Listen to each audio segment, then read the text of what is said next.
Should we start doing like a cute intro? Should we start doing something like that? Like what? Like this? Well, it has to be audible because it's about. Oh, I'm so sorry. I did a dance. She did a dance, just so that wouldn't help people. Sorry. We should do a musical introduction. Oh, joyful, I know. Joyful Lord, we adore. No, that's horrible. We won't ever do that again. Sorry, we did We're that sorry, to you. everybody. We're sorry. Sorry. We'll come up with something cute. Hey, guys.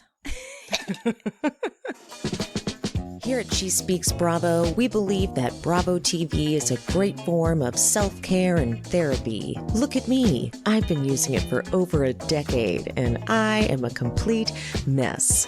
That's me, by the way. I'm Emily, and I'm your host on this journey. What is this, honey? I love that. If you're not already subscribed, get subscribed and hit that notification bell because I'm releasing new episodes at least 3 times a week. You fool. That's my opinion! I talk Bravo, I talk true crime, and sometimes I talk a little scripted. So whatever you're here for, I hope you enjoy the show. Okay, we're going to start this episode like we've been doing all of our VPR episodes with a little catch up on what's been going on in the sandoval of it all. Right. I'll start a little light just because it's kind of fun. It's just a little fun thing to note that Randall owes Jax a ton of money. I love that. I mean, we should. Are we like? I am not even surprised by that. Like when 50 had to call him out for owing all that money. Mm-hmm. And it's so funny that, of course, Jax would for sure have given Randall money because he was definitely Rand's number one supporter. It's like when you buy into those like your friends from high school call you for the Ponzi schemes that they are now into. Like, would you like to I feel like the pyramid schemes. I feel like that was Rand to Jax. He's like, yeah, if you just give me this amount of money, I'm gonna flip this, and you're gonna get like $20 million. Or it was like they were making, because weren't they producing things together? Right? Don't you remember that? I feel like Rand sold him this like dream. And he bought into it because, you know, he's like, yeah, this big producer, he like works with Bruce Willis. Like, yeah, I'm going to make so much. Because Jax is that person. He just like the beer cheese stuff. He just likes to do a lot of little things. But I'm a hockey coach, like, you know what I mean? Like, or a commentator. The beer cheese. Like, just saying that, like just throwing that in there. The fact that we have that, you know, the beer cheese, like. He's always looking for a quick buck, but he's not looking for an honest buck. Does that make sense? Yeah. I feel like Rand was like, so I have all my money's tied up in this like stuff over here, and I just need, if you could just front me and I'll get you back. Yeah, he was like, he bought into the dream so hard. Oh yeah. Mm-hmm. Hardcore. So he'll never be getting that money back. It's 6 figures according to Lala too. And he's not going to get it back because Rand knows he doesn't have the means to sue him for it. Because suing is not easy. It's very expensive.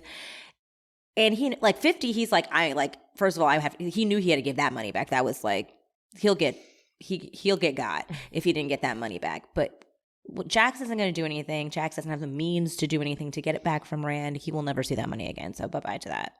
Bye. So another thing that's been happening, and I don't.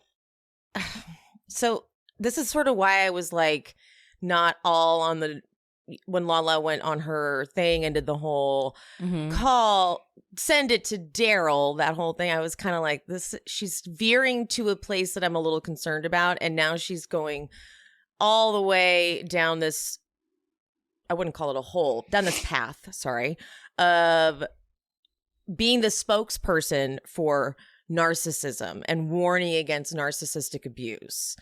And as I am one of the, I absolutely like, I know that because I found out that I have a narcissistic parent, or her parent that has at least narcissistic tendencies. And I was like, oh my God, this is so mind blowing. And I've been outspoken about that. But what I'm missing from Lala in her narrative is that she's not really taking any accountability for her part in any of it all. Yeah. And that's what and Pia and I talked a little bit before I hit record. it's like that bleeds into this episode too. Yeah. It's like we're missing the part where you take accountability about your side of things. And I'm actually kind of shocked because in the program of AA, I worked all the 12 steps personally years ago. And that was kind of my favorite part of AA is that you got to say, I'm an alcoholic and that's why I did a lot of those things. And here I'm going to take a bunch of accountability for what I did. And I feel like she's lacking that part. Yeah. So I feel like her accountability, and I'm like treading lightly because I don't have as much experience in it. It feels like sometimes when she's taking accountability, quote unquote, it's more of justification. Like, you know what I mean? Like, it's like, yeah, I did this, but it was just because I was drinking. Simple.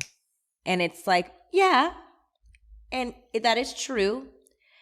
And we can understand that that was due to that, but you still did it. And it had an effect on people. And you have to own that and really dive into how that and that person's still allowed to be upset with you. That doesn't I don't think yes. Yeah, I think that she thinks that means that person has no right to be upset with them. That's exactly it. Yeah, and they do. Because it happened to them. Yeah. That's exactly kind of it. And okay, we're going to keep going because I think we'll get much deeper into it when we get into the episode. I didn't anticipate how much we would see of it in the episode. Yeah. So we'll get further into it. So the account by Wig Hello Drama. So shout out to them. They've been really putting out some great content. They pointed out that according to Schwartz, according to Kristen, who heard from Schwartz, that he found out a month ago, meaning it would have been in February. And while that's still debatable, right? We're still like, could have been sooner. He's still knowing from February, he still did hang out with Raquel and invite Raquel to Schwartz and Sandy's to take that now famous picture in front of Schwartz and Sandy's that Raquel posted where she's like, just because. Yeah. Which is feeding the narrative that we all assumed was the storyline. You know what I mean? I agree with that. So let's just go with what Kristen says, according to Schwartz, that he only knew a month ago with your timeline. Yeah, so it still makes you guilty because even if I know reports say that he told Sandoval to tell Ariana. Okay, but then your actions show that you were supporting Sandoval's decision by continuing the narrative. So therefore, you're just as guilty, in my opinion, because it's like, maybe I'm not saying I get it. It's complicated. Your business partners, your friends. You don't necessarily want to completely involve yourself, and I can understand that. But you don't have to then jump in with them and help them. You can just distance yourself from it. You could say, hey guys, I won't be participating in the lie. I won't say anything. I could actually respect that. I won't say anything, but I won't be an active participant in it. Exactly. Like that was a big decision to make, to say, yeah, Raquel, come on down.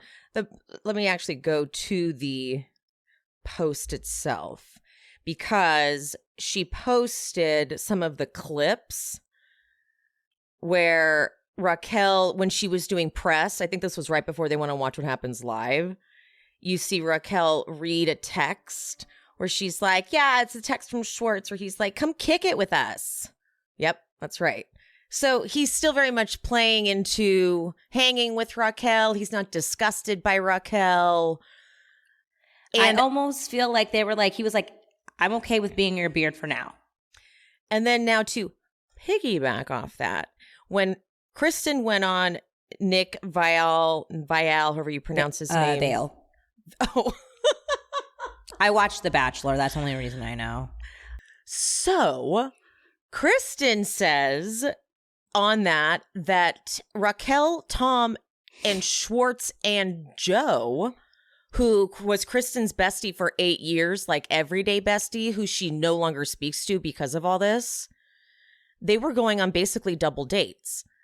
And so, yeah. So I'll play the clip. He says they're not. She says that's her boyfriend. She lives with them sometimes. I don't fucking know. She was my best. What's going on now? She's been mentioned on the show. She was my best friend for 8 years. Like my everyday best friend for 8 years. And I haven't spoken to her since July because of all of this. Over the fall, there were so many times where Schwartz, Girl Joe, Sandoval, and Raquel, the four of them, were hanging out nonstop. I just assumed it was because Schwartz and Joe are seeing each other or sleeping together and nobody wants to be a part of that. So like she befriended Raquel, he has Tom, they only have these two people. But now, seeing it through this completely different lens, I'm like, no, the four of you are going on fucking double dates. Yeah. Like he had to have known, I don't think, again, the whole time, because now we're hearing about the whole Coachella thing. Everyone said it was Schwartz and Raquel making out, and it was Sandoval and Raquel. And it's like, that was almost a year ago. He says they're not. She says that's okay. Her boyfriend. Again, this is from By Wig Hello Drama. So shout out. Yeah. That's a new development. I did not hear all that. Mm-hmm. Yeah, I'm sorry. I think we're about to get into it. So Jamie, on the Jamie's podcast, the timeline that is being presented by Rachel, by the way. So let's take that with a grain of salt, everyone. Rachel has presented this to her friend that's when it started, but I don't believe Rachel because she is a known liar. I still feel like this had to have been going on much longer than we know. Yeah, much longer. I don't buy the narrative that it started after the Vegas trip.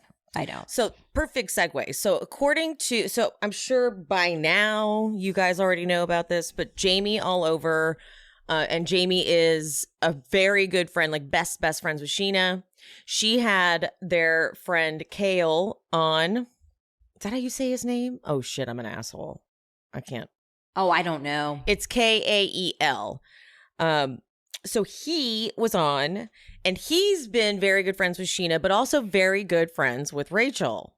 So when all this happened, he wasn't like he didn't do what maybe even Jamie did. Actually, no, Jamie even admitted, she's like, they didn't abandon Rachel right away and just like shun her. They reached out to her and they were like, what is going on?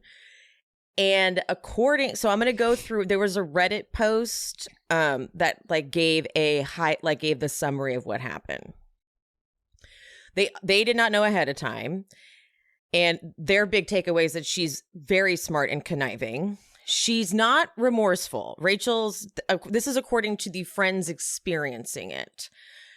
He said that his takeaway was that she was more concerned with like how she's going to come across. And she doesn't want to be the villain. The day after Watch What Happens Live, Rachel was wondering if Sheena would be her friend again, did not mention any injuries, and said that she was wasted that night when they were out after the show.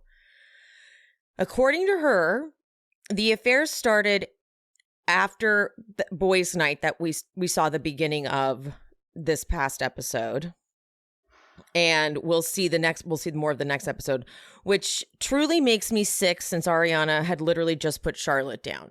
Now, this is where we're saying we don't necessarily believe that. I feel like there had been some more flirtation happening. Yeah, like I don't know if it was at the level that it got to at that point, but I don't think that was like, I think that they definitely had kissed at Coachella.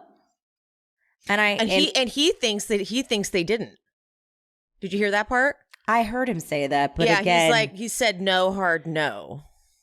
Well, wouldn't he have probably said that too if someone said that there was a rumor that Rachel and Sandoval were having a 7th-month affair? I'm sure he would have said hard no as well, because everyone seemed very surprised by everything. Yeah, so I think that's So I think that it's very possible that it could happen. I think it's kind of a little ridiculous to say hard no when you did not know anything about the 7th-month affair. Like, I think it's very, very possible. You know, that's a good point, because if you look at like Kristen, Katie, people who weren't that close with Sheena and Rachel, they are all totally like, I could see it happening at Coachella. Yeah. But the people that were really close to Rachel and Sheena, they're like in denial, I think, a little bit maybe. Yeah. And I think that they want... I don't blame them maybe, but... I don't blame them either. Like, I'm sure that they want to feel like she isn't I'm not saying she's a sociopath, but like she's a really good liar, at least. And that they were so blind to it all. And I think it's easier to be blind to it when you're so close to someone because you always expect the best out of those people. It's easier for other people to see things when they don't expect much from you. Like they can, you know what I mean? Like it's like they have like, you have rose-colored glasses on with your friends sometimes and you excuse their behavior or like intentionally don't recognize some things that might be going on. And people who are not as close can see some of those things much more easily. Okay, so further things that were brought up in it. Again, Kale does not think it started at Coachella. He was there. Rachel turned off her location sometime before Sheena's wedding because her 3 hours. Because her and Sandoval were meeting up. So Sandoval at the wedding with Ariana there was also... But I think even this one actually makes me more grossed out at Sandoval than even Rachel. Yeah. The thing is, again, Sandoval is disgusting. Sandoval is the one in the relationship. As much as I'm disgusted with Rachel, because she was, by the way, I know there's a misconception online. Rachel and Ariana were very good friends. Let's be clear. Very. They were not just co-workers, castmates. They were very good friends. So she did owe Ariana something. However, Tom owed Ariana something much more, much deeper. And so that disgusts me. Like they were on this beautiful romantic trip. They're in Sheena's wedding together. You can't tell me that they like, it was, he wants to say they were growing apart. Like, you can't tell me in that environment that they weren't having a great time, at least. And at least on a vacation. Oh, and Kristen went further into it on that Nick Guy's podcast about the scene that Sandoval and Ariana filmed after like the breakup scene, essentially. Okay. Yes. And he really is like, you were not supportive, Ariana. We were basically, okay, I'm going to play the clip actually because it's fucking infuriating. Conversation. Oh, and one of the worst things is when they had to have their first conversation, and I believe this part, I'm pretty sure it was filmed, he was just gaslighting her. There was no genuine apology. He was saying how she never supports him. She doesn't validate him. This was after she found out. And he was telling her all the reasons why it was her fault. Exactly. Fucking Which that is Tom to a But it's not, we're not surprised. Not at all. But for her, it was like, of course it made her mad, but then when I filmed with her, she started crying and she's like holding up her phone going, so my relationship, he's saying our relationship was that of like convenience and contentment or something, not love and romance. Yours and his. No, hers. Like she said that Tom said this about she and Tom. And she immediately is just flooding tears looking at her phone going, so all of these memories, all of these wonderful trips we took, all of these videos I have, all these kissing photos, this was all bullshit. One of the worst things is when they had to have that. Can you, you fucking asshole. He needs to rewrite history in his mind, Sandoval, in order to justify what he did and to make it okay. And again, that is a narcissist. Lala's not wrong that he's a narcissist. I just don't think that she's the person that needs to be like spearheading the campaign about it. That's just the irony of it. Yeah, it's like, okay, hold on, like Lala, like you just tone it down just a little bit, and I want you just to do a little bit more self-reflecting, or maybe they're editing that part out of the show. Yeah, but it's But to go back to them, Rachel and Sandoval disappearing in Mexico for 3 hours to do what they do, be disgusting. That and everyone's there. There's so many people. There's so many opportunities to be caught, and they didn't. Goes back to, why is it not possible that they kissed at Coachella and no one knew, even if they were there? They're very good at hiding it.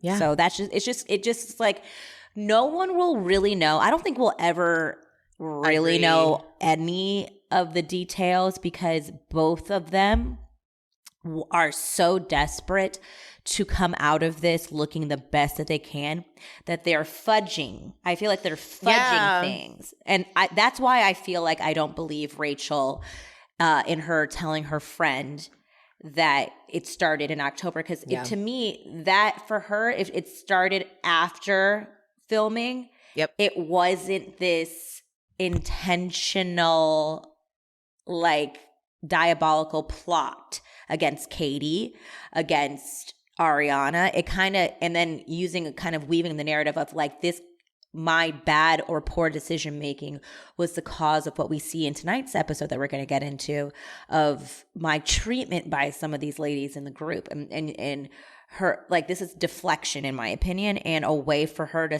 come out a little cleaner in this situation than if it started all the way in Coachella. We all like, because we've all been there where you've gotten busted doing something and then you get an opportunity to kind of like take a little bit of the sting away. So if someone's like, what about that? You're like, no, not that part. It's like, it doesn't really help, but it helps a little. And in this case, it would help her a little. To be like, well, yeah, no, it started then. Who it doesn't help is Sandoval. But I don't think there's anything helping him at that point. And I don't think, it's just they remind me of a couple that have committed, guys, follow me on this. They remind me of a couple that have committed a murder together, like, you know what I mean? And then they get caught and then they start turning on each other. Yes. Like, they're like, oh, no, it was his fault. Like, I feel like that's going to start happening. I don't think it's going to be this, like, happy ending that they thought because of the way it came out. It might have been had it come out the way that they were going to present it, but because it got blown up.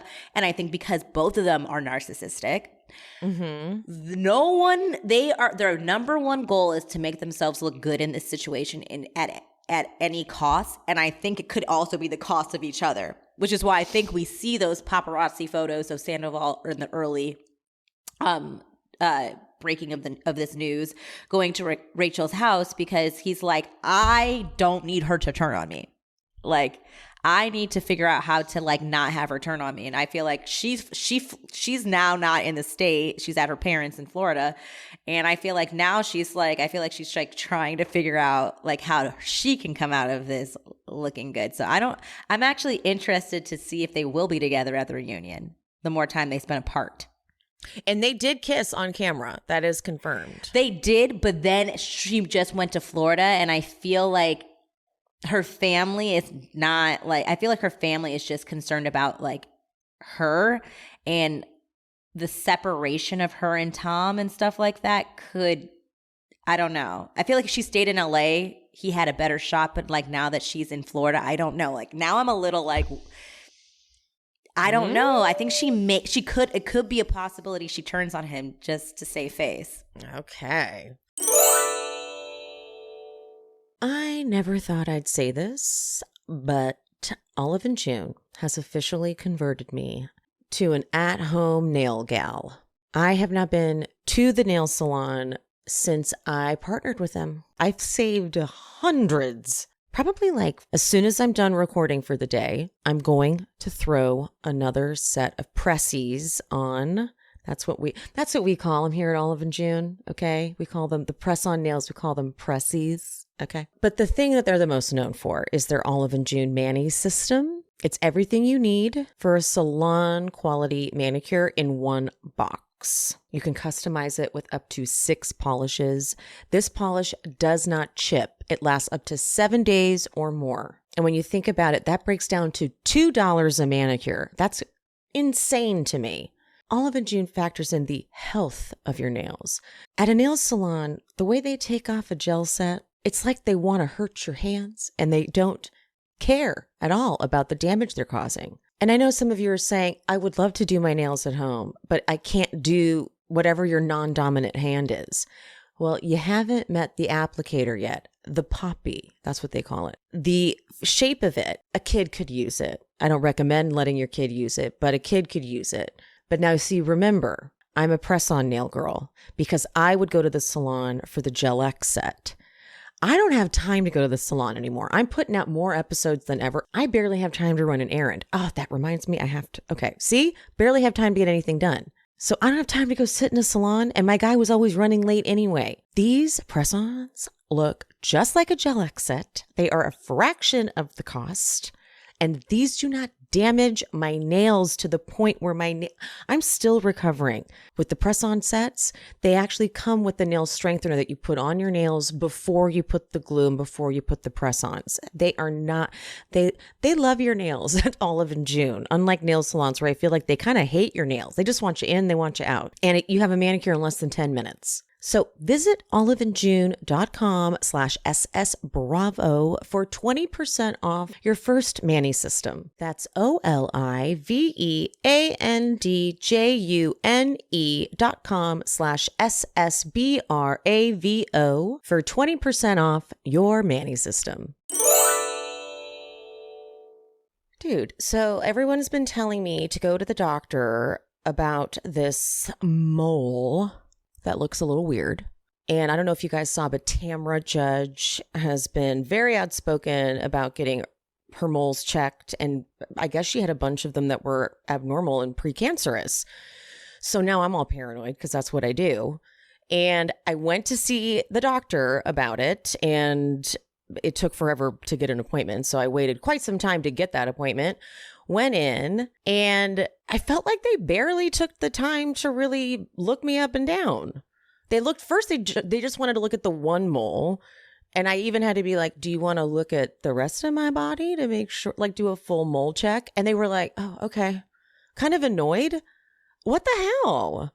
On ZocDoc, you would find a quality doctor who focuses on you, listens to you, and prioritizes your care.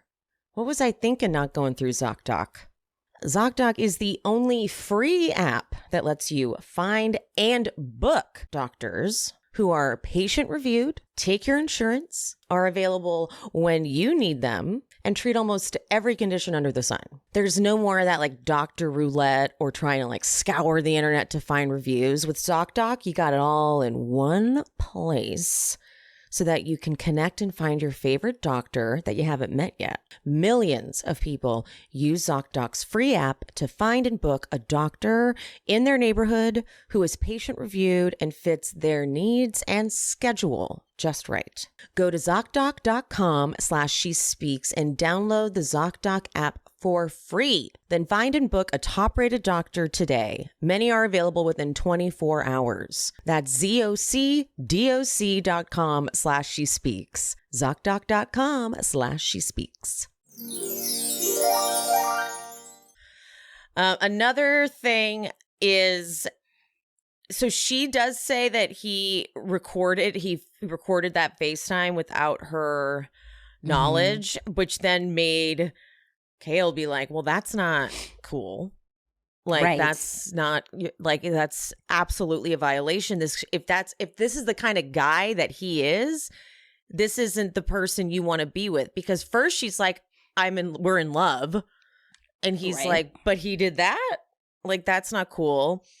But then he's thinking that he's like, I don't know. I feel like his instinct is that she's just saying that now as like a tactic. That's his instinct, which is kind of what I'm thinking. Same. It's my instinct on it too. Because then she's like, well, when I think about it, I know he's not the one. See, I'm saying she's looking for an out, girl. Yeah. Yeah. My favorite is that this person, Wave Writer 123 on Reddit, wrote, a guy named Nima ghosted Rachel around the time the affair started.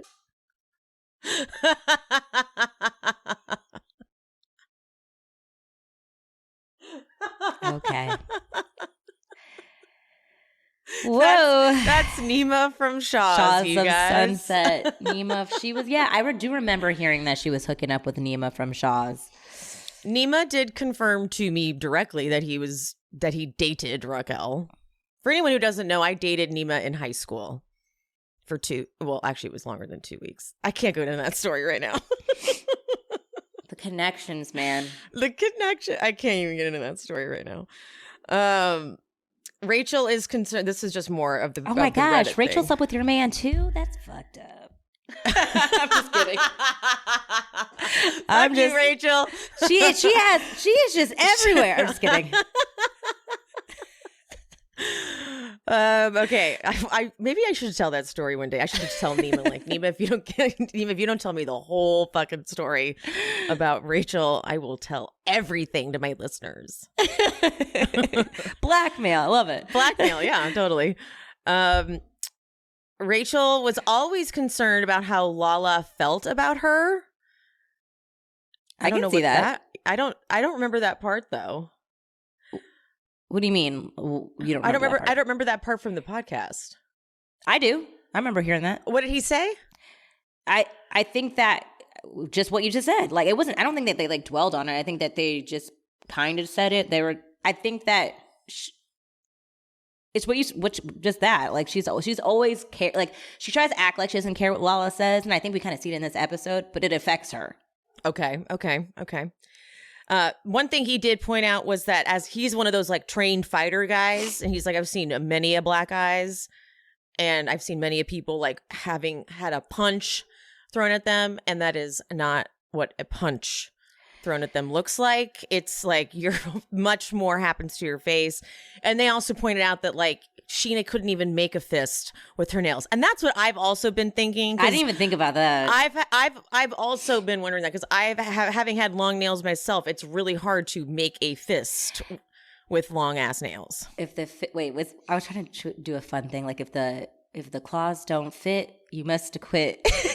I'm gonna edit that out. Edit it out. I was trying something. Okay. She tried something, you guys. She tried it. He tried, but honestly, like, yeah, no, like she really can't do it. If anyone's had nails on, you know that like it's hard to like do a lot, so you can't make a fist because Sheena does have those long ass nails. I think a lot of we've gone through what we think happened. Yes. I've seen other people have the similar take on it. Yeah. I think especially since she was wasted. Yeah, I think it was. That totally tracks that she was like knocked off her because like Sheena grabbed her phone. And she was like, "Oh my god, she punched me." I think it was a complete accident, and she is exaggerating the events that happen, and it's so annoying, though. It's like, because she gets her way right now because she's lying. So this might affect our MFing reunion, and it's making me so mad. I just wish they would, like, reschedule the reunion for after the court date.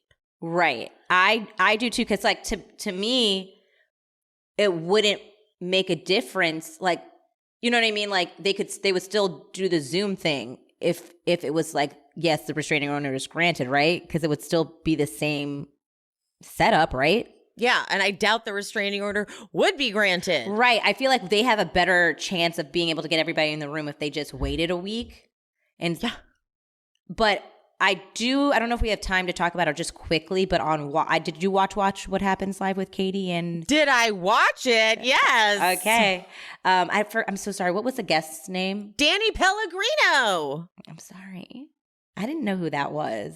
Can you give me a because I kind of wasn't. I can't wait to get him on the podcast. He's one of my dream guests. He's like an icon in the podcast community. He's truly everything. I love him. He was like so good on Watch What Happens Live. Like, I was gagging. I didn't even get to finish it because I like was trying to watch it before we did this. And I'm actually gonna rewatch it because he was so good. I've watched it twice too. I was like living because he was. You know what it is? He was asking Andy all of the questions that I wanted to ask Andy. And when he was like asking Andy, like, so the reunion, like. And then Andy and he's like, we got it. I'm like, but I loved that he was like, no, that's fucking fine, you got it. But like, and everyone in person, I love that he tried to get that in. these are the people that I need to like help Andy with the reunion, because I'm like, this is the shit I need. Like the way you're asking questions is like exactly how I would ask a question. Like these are all the hard hitting questions. I didn't have time, but I'm going to put a whole Watch What Happens Live, Katie, Danny, and Andy appreciation post together, because that episode was amazing. Yeah, it was like. It was so.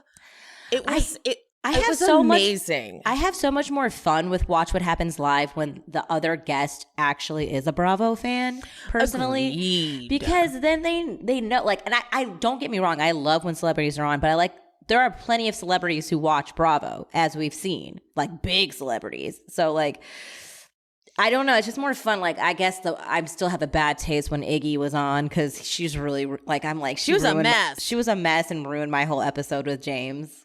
James did a great job, though, man. Like he did. He really handled that perfectly, because he was kind of like, because I hate when because it's Watch What Happens Live and it's just like on Bravo. I don't like when our Bravo Leb is in the second chair.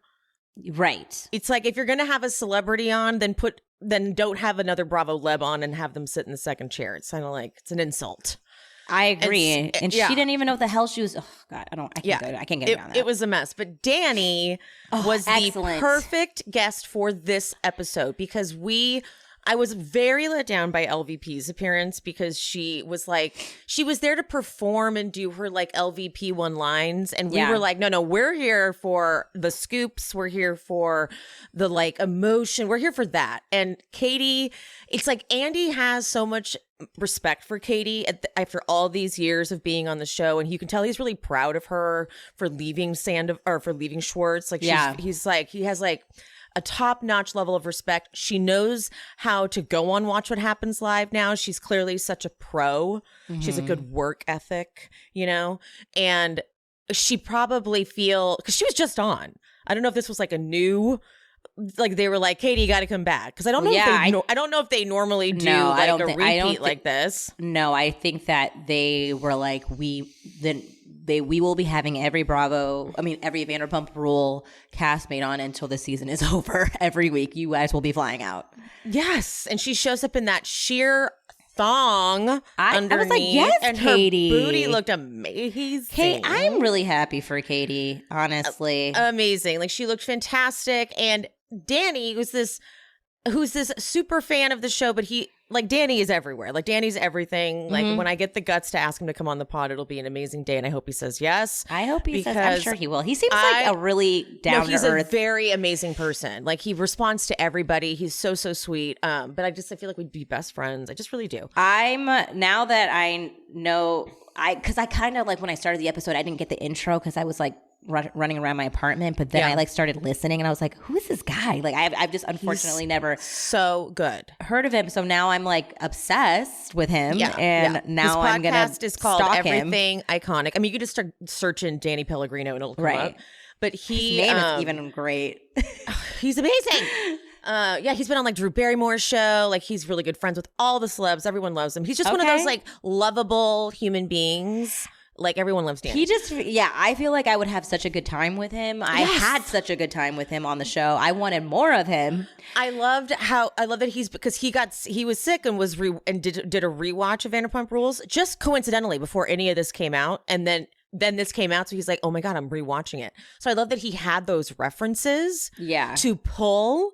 Katie does not think that Schwartz called the Paps, because it felt so set up when Schwartz was at the airport and that paparazzi was like interviewing him, because it was like Schwartz, because he's like answering all these stupid questions.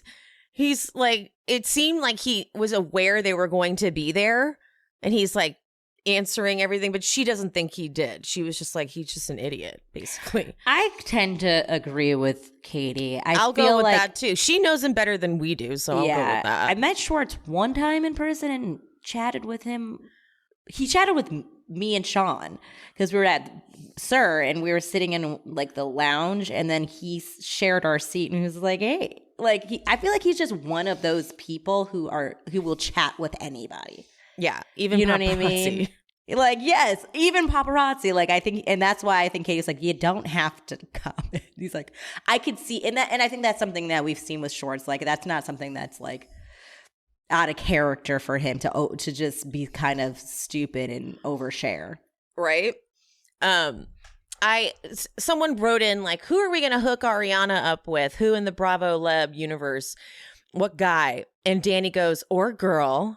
And then he's like, what about Katie? I'm like, and Katie was like, well, you never know. She didn't like recoil or anything. Yeah. But then Danny goes, or how about they just be alone for a while? And I was like, thank you. Right? Thank you. Honestly, I don't want Ariana to get with anybody in the Bravoverse. I want her to. I was thinking the same thing. Like, no one in Bravo. I don't. No one in Bravo. Last week I said I would like her to be with Jack Harlow. I want her to I just want her to get someone that's just just, first of all, she's in the league of Jack Harlow, but just like someone who's just so 20 million steps up from Sandoval. Because part of me, I'm very petty. Like, a part of me is just like, that would piss him off so much. But also, she deserves it. She deserves to be with somebody that's as cool as her, that is just on her level. And Sandoval was not ever on her level, ever. Yeah.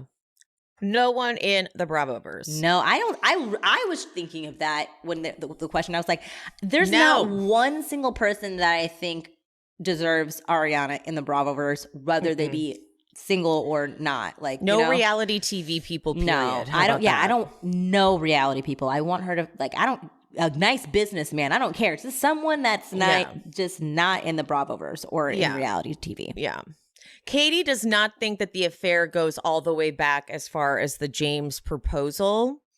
I don't necessarily think the affair goes back to that, but I think some flirtations and hints and things were going on. Yeah. I do. I'm rethinking everything. I don't think, the thing is, I am not going to talk in fact at all. I feel like anything's possible. You know what I mean? Yeah. I think that Tom probably was having affairs even before Raquel.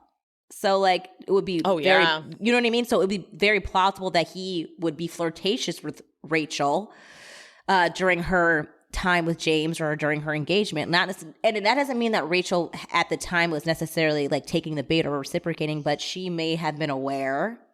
Yeah. Let's get into the recap, huh? It's so funny. We haven't even gotten to the recap because there's so much information. I know. It's we have to do a full. It's this is practically a bonus episode in and of itself.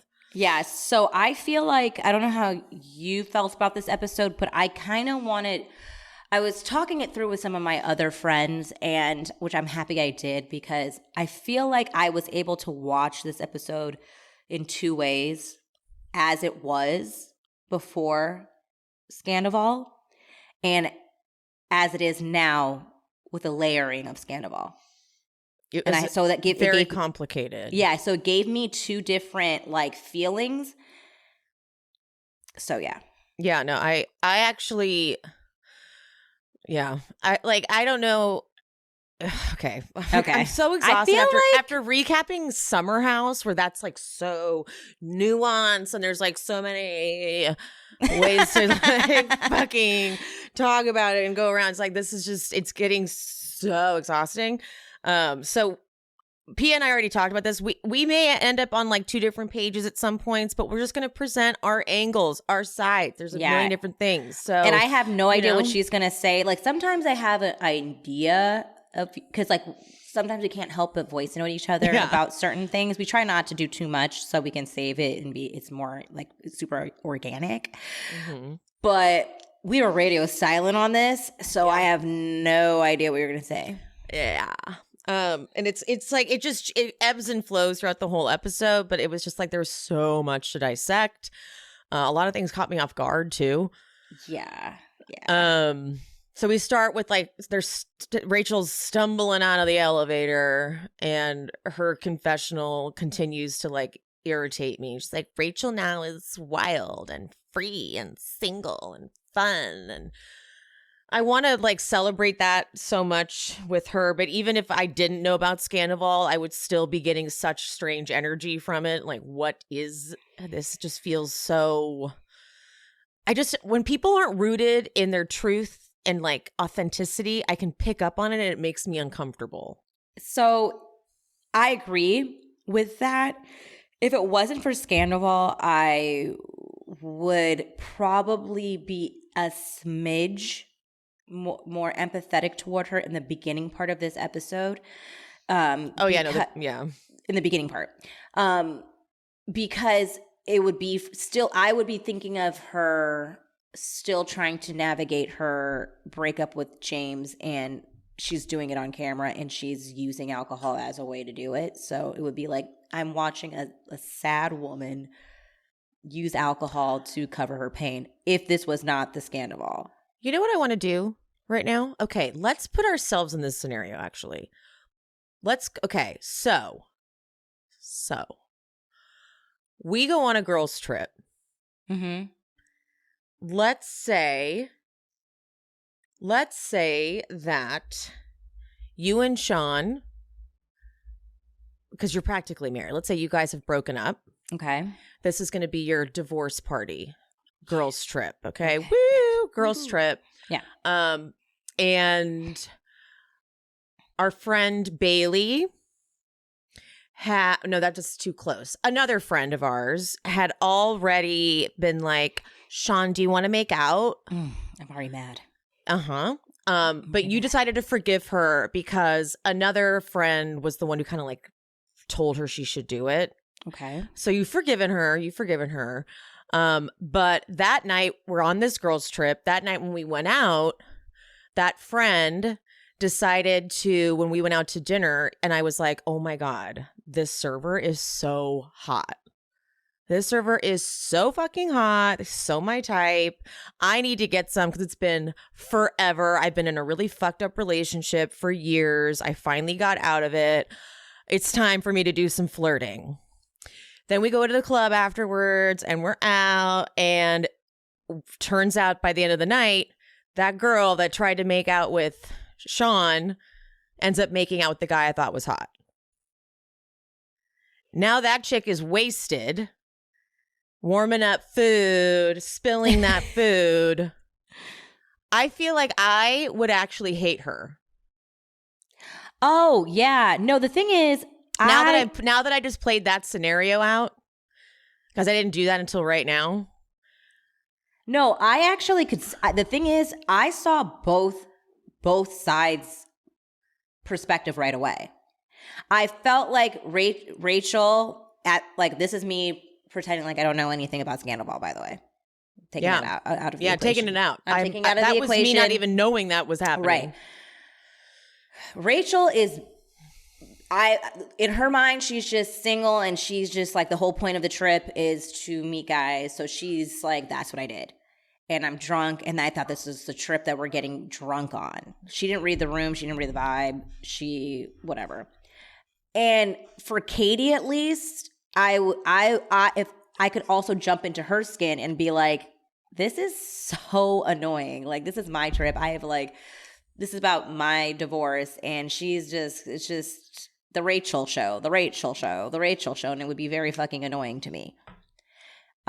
Then the Lala part comes into it. I don't even know if it would be annoying. Wouldn't you be like, this chick's a shady fucker? No, yes, that's what I'm saying. Like, I'm being light with it, but no, yes, I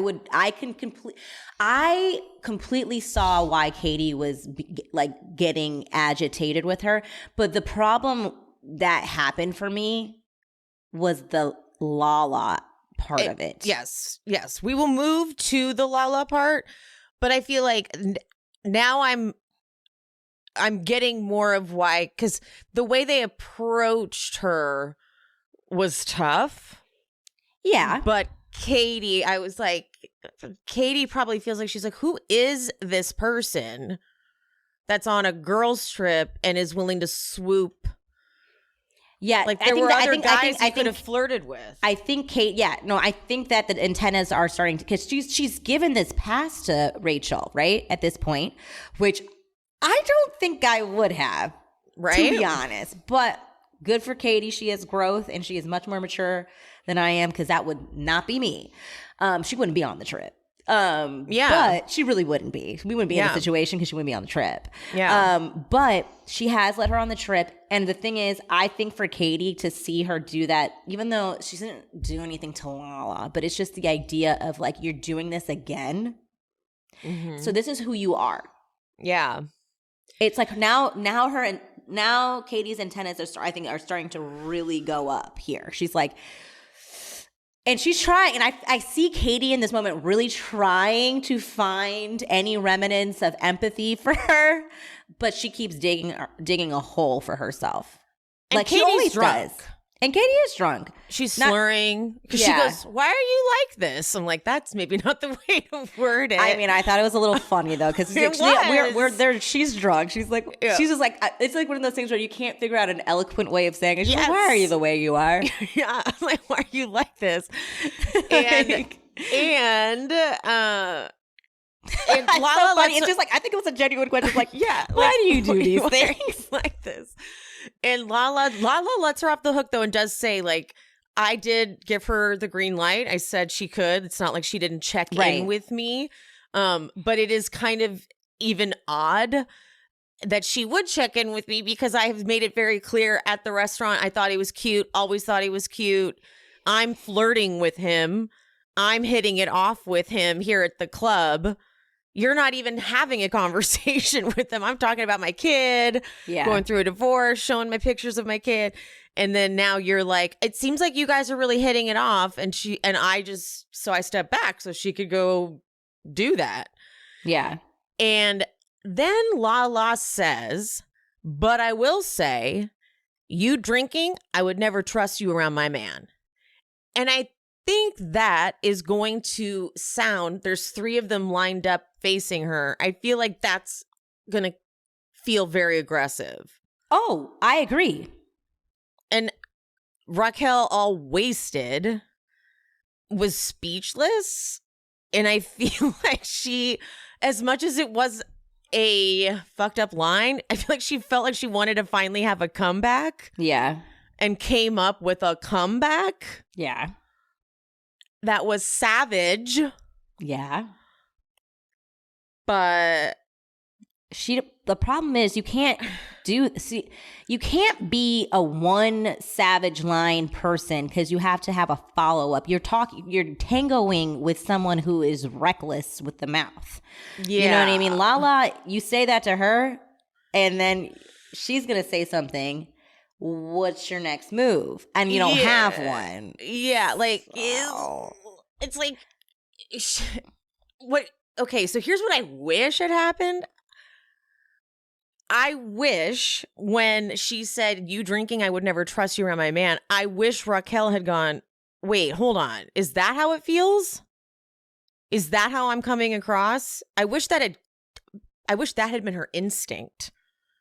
Because then it would have been like, oh, wait, hold on. Is that how you guys are perceiving me? Because that's not good. Yeah. As opposed to, well, I mean, but she was drunk, and I almost want to give her a pass. But it also, now that we know what we know. Right. That's my problem. It's like, if we didn't know. Oh, fuck. That's the thing. What happened just there wouldn't make me be like, fuck Rachel, right? I wasn't going to write her off of that. But now the layering the sandoval on top of that, it changes everything.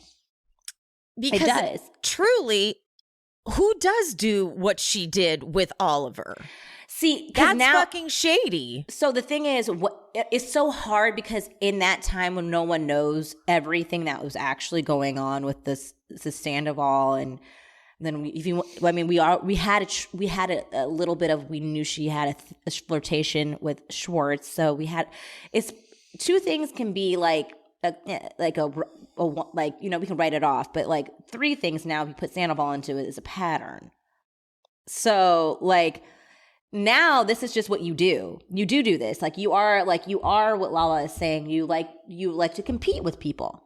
You find something about taking something away from another woman appealing. I feel that's only justification I can come up with. Like it just feels like she like is again like going back to when I was like when Katie's crying and like expressing she doesn't want her to make out with Schwartz. It just feels like it made her feel like, ooh, I'm winning. Ooh. Instead of like more people would be like, oh, I'm sorry, let me pull back. It's like, no, I'm like, I do feel like Lala was onto something about her, like something having to do with her pageant background. Not saying that everybody who's been in pageants behaves this way, but I do think that she does get into a competitive mode with women. Yeah. Because truly, I would never, ever, if I was out with a friend and they found a guy cute at a bar, I wouldn't, and they were talking to that guy, I wouldn't then go, so it looks like you find him cute. Would you mind if I then swooped in? I wouldn't do that. It's just ridiculous. There are too many people in the world to then go, I want to get him. It's mine. It's weird. It's fucking weird. It's fucking weird. But the problem for me is that I feel like it's all being lost on her because of the person who is delivering the message, which is Lala. And as much as I do not like Rachel and I don't condone anything she did, at the end of the day, Lala did sleep with Rachel's fiance when they were together. So it's like you have this person trying to lecture you that is kind of doing what she's saying you shouldn't do. It is hypocritical. Mm-hmm. I hate to, like, I don't want to give her anything, but like, it was a bit hypocritical, and I think it goes back to without any shred of irony within her, like without her going, I realize that I'm maybe not the one to say it. It's like all you gotta do is throw that one line in there. That's what I'm saying. Like, just throw that one line in there, Lala. Thank you. That's what that is exactly it. All Lala, I think the way that Lala approached that conversation was very judgy, especially given her history with, drinking and with infidelity. And I'm not even going to go into the Rand stuff. I'm talking specifically that she had sex with James. And she does like to be like, well, technically, it was a new relationship. You guys did it. Yeah. Did it and lied about it. You did it. You guys don't care now because the other people, you guys aren't with those partners anymore. So you think it's like fine now to say it, but it's not. Like, it happened and it was wrong. Mm-hmm. But yeah, if Lala had just thrown that line in, like, I know I've done some of the things, and that's why I'm telling you this, so you don't make the same mistakes that I've made. Like, I've walked this road. I know this road. That's all she needs to do is just give us that part. Yeah, but she's just not doing, like, yeah. That's what's making it hard for me with the Lala part of it. So, like, Lala shuts it down. She's like, look, she's been drinking. It's 3 a.m. So Rachel goes into her room, and Katie's like, oh, my God, shit, my stuff's in there. Katie's giving me life in this episode. Yeah. She's like, I can't go in there. Christina's like, do you want me to go get it? And Katie just goes, yeah. I feel like Katie knows if she goes in that room, like, you know how drunk people are. She's gonna be like, Katie. Yeah. She's like, I know, I'm drunk too. I can't do this. Yeah. So Christine, but I was so confused when she opened that door and the room was all lit up. I was like, wait, what is happening? I thought like the room came like that. I did too. I was like, okay, Paris hotel. Yeah, but no, she brought the galaxy light. I did see someone, I can't remember who posted it. It was a Twitter thing. Because when Christina comes back and gives the things to Katie, she's like, okay, I went in there and there's music on and it's covered in lights. And Lala's like, okay, is she going to murder us tonight? Someone posted, is Lala seriously making fun of her for having music and lights to fall asleep? And then they posted a picture of her with the bottle. I know. That's my thing. Like, it's like, it's paining me to like agree with Rachel at all because I don't want to give that bitch anything. Sorry, I called her a bitch because she is. I'll bleep it out again. But I was like, you guys are just, now you're picking at things. Like, she could have her freaking galaxy lights if she wants. Like, who cares? She's not hurting anyone. Like, you guys are, she's on a trip and she thought it'd be fun to bring it. Like, who cares? Yeah, and people like, it wasn't a big deal. People have anxieties and things about being away from home and whatever. Like, let people cope, let people live, let people do what they need to do. Like, Kristen will flee in the middle of the night. Yes. Like, everybody's different. Yeah. I think it started getting to a point where I started feeling like it was like Lala specifically was starting to get nitpicky. And that's, again, why I'm like, I don't want her. I wish she would step aside and stop being the mouthpiece to teaching Rachel how to be like single or whatever she's trying to do, because she's just really not the best person for that. Well, this is where Ariana leaving ruined the energy of the entire trip, because she's the bridge. So true. In that group. It's like, without her there, Raquel really feels like a complete planet out of orbit. It really doesn't make sense for Rachel to be there she's without just like, Ariana. She's just like, what am I doing? Where am I going? She's not really friends with any of those three ladies. So it was like, and so that could have also played into her anxiety of being like, she's not really friends with them like that. Ariana would have told them to chill out, and then she would have pulled Rachel, and like, she would have helped Rachel warming up her food. She would have had no problem doing all that stuff, because she's one of those types of people, as opposed to they don't tolerate that, but like Ariana will, and she's going to giggle and find it funny, but they don't do that. And so while they're talking shit, Rachel's listening by the door, which is sad. You know, that's a horrible feeling. Yes. And that was something I talked about in my group chat. I was like, this is where she could have got empathy from me prior to Sandoval, where it's like, no, like, and granted, they didn't know she was listening. And you know that sometimes you talk shit with your friends. So it's like, they didn't mean for her to hear this, even though they are on camera. But they definitely didn't know she was listening. And I did feel bad, because it's like, that is like, you already are not comfortable with these people. And then you hear them making fun of you for like enjoying your evening too much. Mm-hmm. But then Katie says, how'd your kids? How'd your boyfriend? And that was how'd funny, your boyfriend? It was foretelling. It was. And it was funny. And she was right. And the thing is, so again, I really did feel bad, because I don't like to hear, I don't want anybody's feelings to be hurt. Mm-hmm. Like, you know what I mean? Exactly. She's a person. And I did feel bad that she heard that. Me too. But then it quickly went away, because she's then does all of the things that they're saying. So it's like, why don't you prove to them? I mean, you don't have to prove anything to anybody, but like, but what you're definitely doing is proving that you are the person that they're talking about. So it's then, I can't ultimately feel bad for you now that I know what I know. She cries in her confessional, and she's like, the last thing I expected was to be judged on getting drunk and having fun. And that's fair, because she's on a girls' trip. Right. But she's leaving out the part where she's like, why did I feel the need to go make out with someone that my friend was already flirting with and said that she was interested in?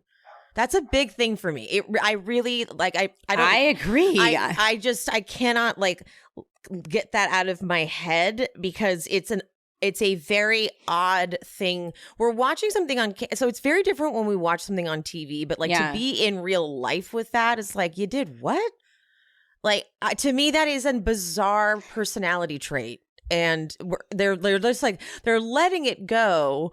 And I eventually we'll get to the part where when she exits and what she says when she leaves.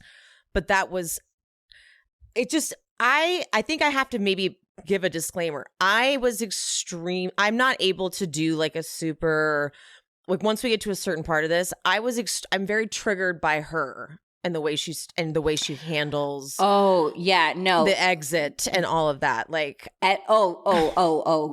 same. Okay. Like, I just was like, this part of the episode was the only part that I was like, it, like, her hearing that stuff was the only part that was like a little hard for me. Yeah, no, I was like, The way I experienced this episode was, it was like, this part was like, ooh, Lala, you're being too much. But then even when we get to the dinner, it's like it kind of all starts, it's just so convoluted. There's so much nuance. Yes. This is my new trigger word. Right. Okay. Ugh. Oh, I can't wait to get, okay, because I like, okay. So I am a big supplement gal. I have been for years. And when I tell people that, they're like, what should I be taking? And I'm like, I don't know. So I always refer them to Care Of. And the reason is because Care Of gives you a quiz. You take this in-depth short quiz and you get a personalized doctor-backed recommendation that covers the areas you need specific to yourself. It goes over your lifestyle and your health goals, like what are your eating habits? How often do you work out? Like just things that it comes up with what you need specifically. Like I'm maybe not so great with the veggie intake, so I have a multivitamin and like an iron supplement because I lack that in my nutrition. And Care Of is a subscription service, so every month you get high quality, personalized vitamins, supplements, powders, conveniently delivered right to you. Another really great thing is they come in these daily vitamin packs. And when I first got Care Of a while ago, I was like, wait, this is plastic. I don't want to have a bunch of plastic. No, these are plant-based compostable film. So you don't have to stress about your impact on the environment. And I think that's really cool. Each shipment comes with a very important pamphlet showing you exactly what your individual pack has. So in case anyone asks you, what do you take? Like I take a prebiotic for my gut and my immune health. I have a fish oil in here for my heart health. It's just, I've always been a supplement gal, and now you can too with Care Of. Another really fun thing is Care Of has an app. So you can track your progress and like, oh, I'm feeling better today. Oh, whatever. And you earn points. So you can get discounts and merch. And they have the best branding too. So the merch is cool. I love a good branding. For 50% off your first Care Of order, go to takecareof.com and enter code SheSpeaks50. One more time, guys. For 50% off your first Care Of order, go to takecareof.com and enter code SheSpeaks50. As you know, I love my cats, and when they are healthy, they're happy. And obviously that makes me happy. But since I'm not a mind reader, even though I'm pretty convinced I can speak their language, I don't always know when they're healthy. So helping me know that my cats are healthy is just one reason I use Pretty Litter. Pretty Litter's ultra-absorbent crystals trap odor instantly, so there's no more of that cat bathroom smell. Also, they're really lightweight. So if you've ever used traditional clumping litter, it can be really heavy. And yes, I've used the other lightweight clumping litter, but it doesn't work. Pretty Litter's super light crystal base also minimizes that mess and dust that you get when you scoop all up in your face. Plus, the crystals last up to a month, which means less scooping and fewer trips to the garbage can. Here's the coolest thing about Pretty Litter. It changes colors to help detect early signs of potential illness in my cats, including urinary tract infections and kidney issues.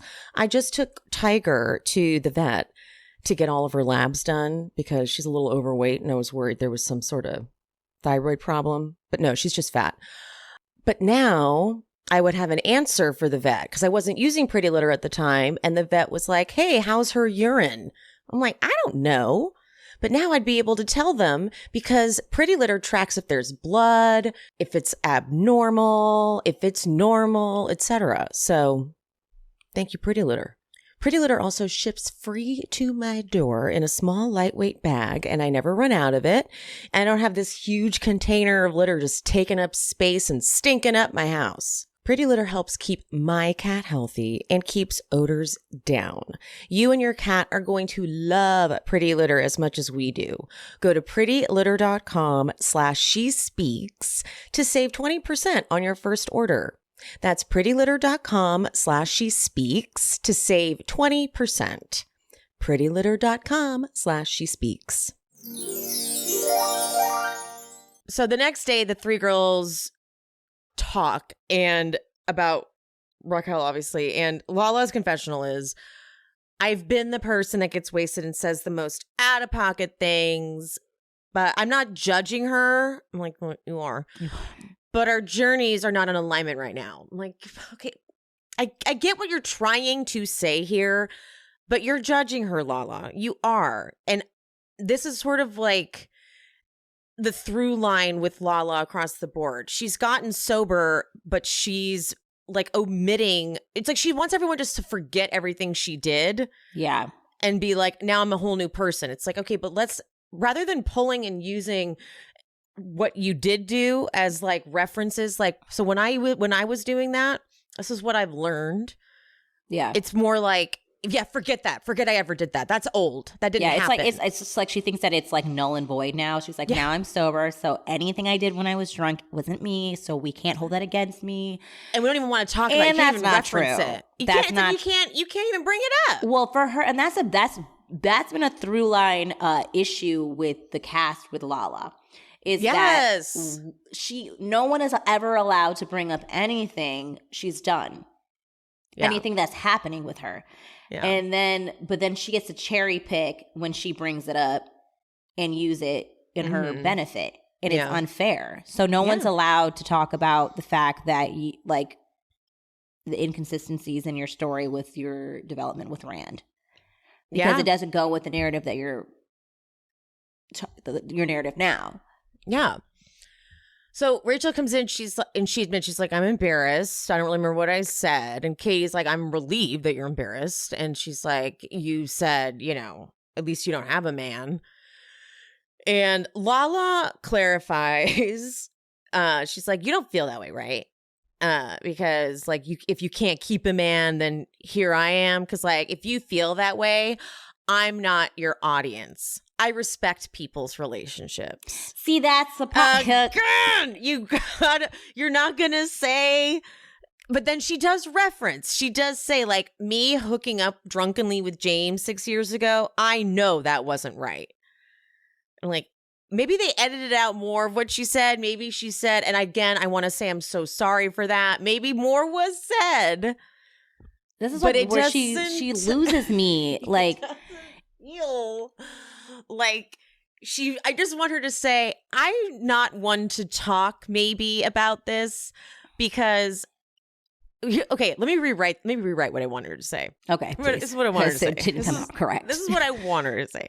I want her to say, like, from what I've learned from the years that I was still drinking and I would when I disrespected your relationship with James, that haunts me. I hate that I did that. And I'm still so sorry for that. I don't want you to think that that's okay because I don't think that's okay. That would be better. Thank you. And that's I feel like if Lala wants to be a part of this conversation, she has to take complete ownership because you're talking to it's not even that you've done this. You're talking to the person that you did it to. Yes, directly to the person. And you expect her to give a damn about what you say?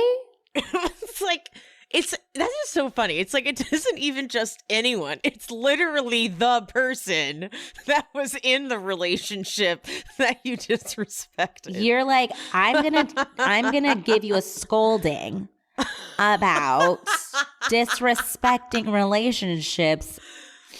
I disrespected yours. We're not gonna talk about that. But she's not going to receive any of it. Katie's the only one that can really talk here. That's why I said in my group chat, Lala needed to take a back seat in this conversation because she's incapable of taking ownership. So that's fine. Take a back seat. And Katie needed to be the person that led the conversation. Because Katie is the only person here that has not cheated and is the person that Raquel directly hurt. And has the only leg to stand on in this conversation. Yep. Kristens Response is just there. But No one knows why Christina Kelly is there. I know Christina is not giving. Not giving at all. Giving exactly what she gave third season. Giving exactly what we expected. So thank you, nothing. Christina. Sorry, I know that's Katie's BFF, but...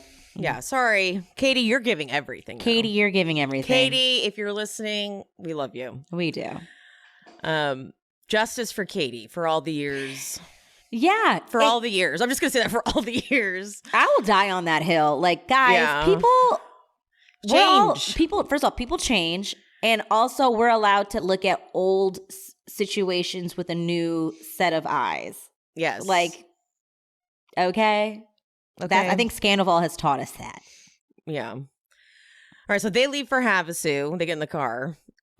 Meanwhile, back in LA, there's a little stylist moment over at Schwartz's house. And of course, Sheena's there. She's so annoying. Like, sorry, I'm back to that. Okay, wait, hold on. I don't think I told you this. This is when I did the Patreon episode with Bravo and Botox. When Sheena had Lala and Kristen on, Lala and Kristen have been against the Toms and against Raquel this whole time, right? Yes. But it's very funny that now that all this has come out, Sheena's like kind of trying to act like she's been on the correct side this whole time. Oh, I know. That's so Sheena, right? So Lala says, because they bring up something about the show, and Lala says, like, she's like, I'm not gonna lie, I like fast forward through all the Tom scenes.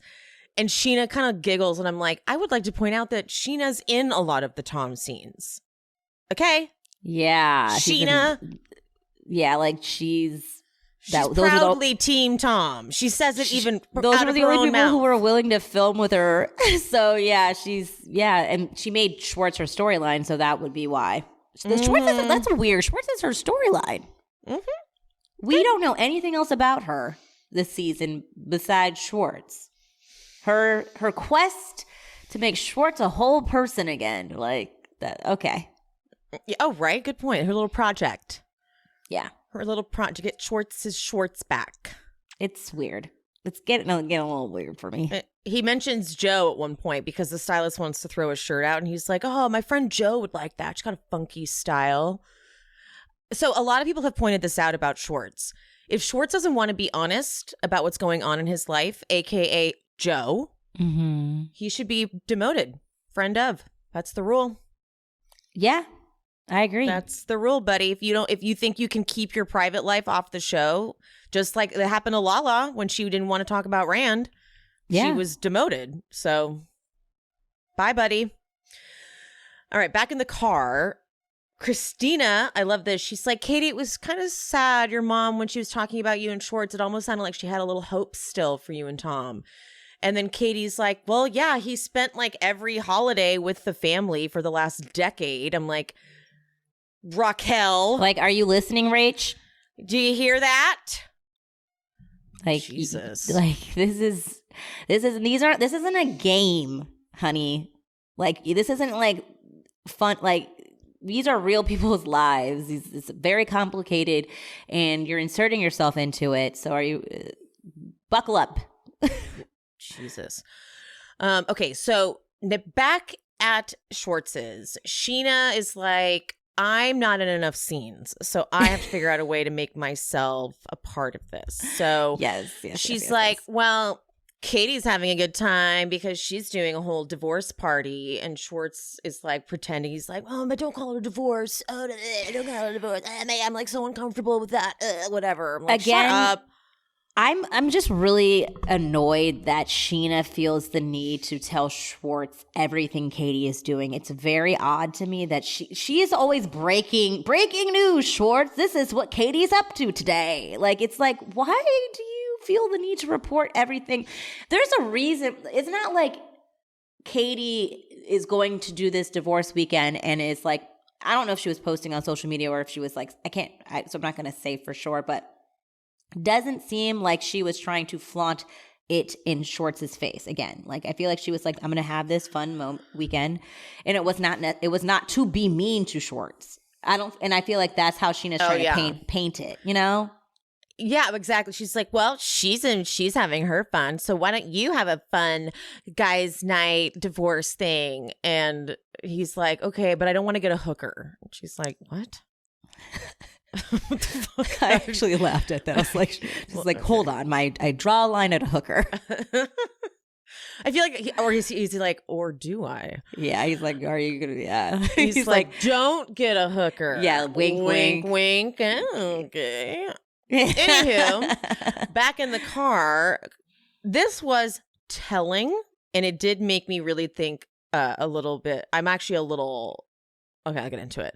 Yeah. Christina asks about Raquel and the breakup with James and like how that went. Mm-hmm. And Raquel tells a story about how there was a big blow up on Thanksgiving with the family. And then on the car ride home, he was saying some really ugly things about how her dad is miserable because he's married to a fat bitch. And she then says that she was going to leave him when he went to London, pack up and leave a note. To me, that sounds like how you leave an abusive relationship. Mm-hmm. And that kind of freaked me out. I think she was a lot more traumatized in that relationship than we have been. I was weight. Like, I know we joke that James is like a great character on the show, but I have never thought he was a good person. And it's so telling that he said this, and he's sober, by the way. So this isn't him drunkenly saying this. He's saying it with a sober, clear mind, these things. And again, I'm being so much more empathetic than I wanted to be to Rachel this episode, but facts are facts, you know? And what he did is disgusting, and what he said to her and said about her family was disgusting, and nobody should be in an abusive relationship. They were not good together. They were toxic. He was toxic. So that was hard to hear. And now it makes me feel like Sandoval really took advantage of her in like a low point. Yes. And I don't think that excuses what she did. No. But I have felt from the beginning that Sandoval was the aggressor in the pursuit of this. Ugh. And I think that she, like, in her apology statement when she was saying she needs to evaluate why she feels she has like an addiction to love, and I think that is real. And I think it does come from her relationship with James and probably past things in her life. But again, she has to still be accountable for what she did. That doesn't like take away all of what she's done or absolve her of her wrongdoings towards Ariana and the rest of the group. Abso-fucking-lutely. Abso-fucking-lutely. And she doesn't seem remorseful. And she went and filed a false police report, honestly. Yeah. She did. So she filed a false police report. Like, I don't want people to think that we're like trying to absolve her of anything, but you can still hold her accountable with also trying to figure out what led her to this, I think. I think this also proves that we're not just picking on Rachel. We're not heartless. Like, we see how she's a human being. Yeah, she's a person. Yeah, she's a person. But now then she goes into how she's like, you know, I'm single now. People ask like, who am I? And I don't know who I am, and starts crying, which leads to a panic attack. They pull over and she has a panic attack. Do you think that panic attack was everything that she was saying it was, or do you think it's layered? I think it was alcohol. I think it was a hangover. You think it was just a hangover? I mean, it was emotional, but I think it was alcohol-induced. I think she was on this trip. She woke up from like a blackout, basically, and like as she was crying, it like she kind of like revved her up more. But yeah, suddenly she like couldn't catch her breath. I was thinking if she was actually having the affair with Sandoval before this, it could be like all of them talking about like the relationship and who she is, and like there could be a layered thing of like she already knows she's kind of been crossing lines. It's totally possible. Like I was wondering if that was in there. Like it sounded like this. It seemed like the Sunday Scaries to me. Okay. because it wasn't until Lala was like, you're probably replaying what happened last night. You were funny. You were cute. You enjoyed yourself. And then she was able to be like, okay. Yeah. Okay. You know? Waking up from when you feel like you've really embarrassed yourself from a drunken night is hard. Anxiety. On a trip, you got to get in the car with them. Ooh. That's happened to me before. Yeah, not me too. An anxiety attack, but like when you have to, I had to be on a whole tiny plane with my friends after having a complete meltdown in Colombia. Yes, I love that Colombia story. I love the Colombia story. You want to tell it again? No, that wasn't even. That was Bali. You have another one? I think I'm the Kristen Doty of trips. I'm better now. I think my friends would say I'm better. I've grown. I was young. Well, see how much we all can change. Yeah, like honestly though, it's true, and I think that's why I kind of like. I am not the same person I was when I was in my 20s. I was wild and I was crazy and I was the wild, like the, you know what I mean? It was like. I think probably that's probably why I go so hard supporting Katie now, because it's me forgiving myself. It's me. I'm like, forgive me. Is me forgiving me. It's me I going, know. I forgive you, Emily, because I was hard on Katie for years. I was like, Katie's just mean. She's just nasty. I was that person, and I'm forgiving myself. So yes, when people say sometimes I'm biased, Bravo and Botox actually was the one who said this, and I love it. She goes, people will accuse me of being biased, and she's like, I am, because I'm a person, and I am biased. Yeah, and I was like, of course. Oh, okay, yes. So yes, in this case, I am biased. I am forgiving myself. Yeah, but isn't that the amazing thing about life? You're supposed to learn lessons, and you're supposed to grow from them. And Yes. I like to think that I was lucky that I had friends that were forgave me and actually laughed about it but you know what it is? I always took accountability for it the next day. That's the difference with everything. I always felt bad after. I always felt bad, and they knew I felt bad. Me off.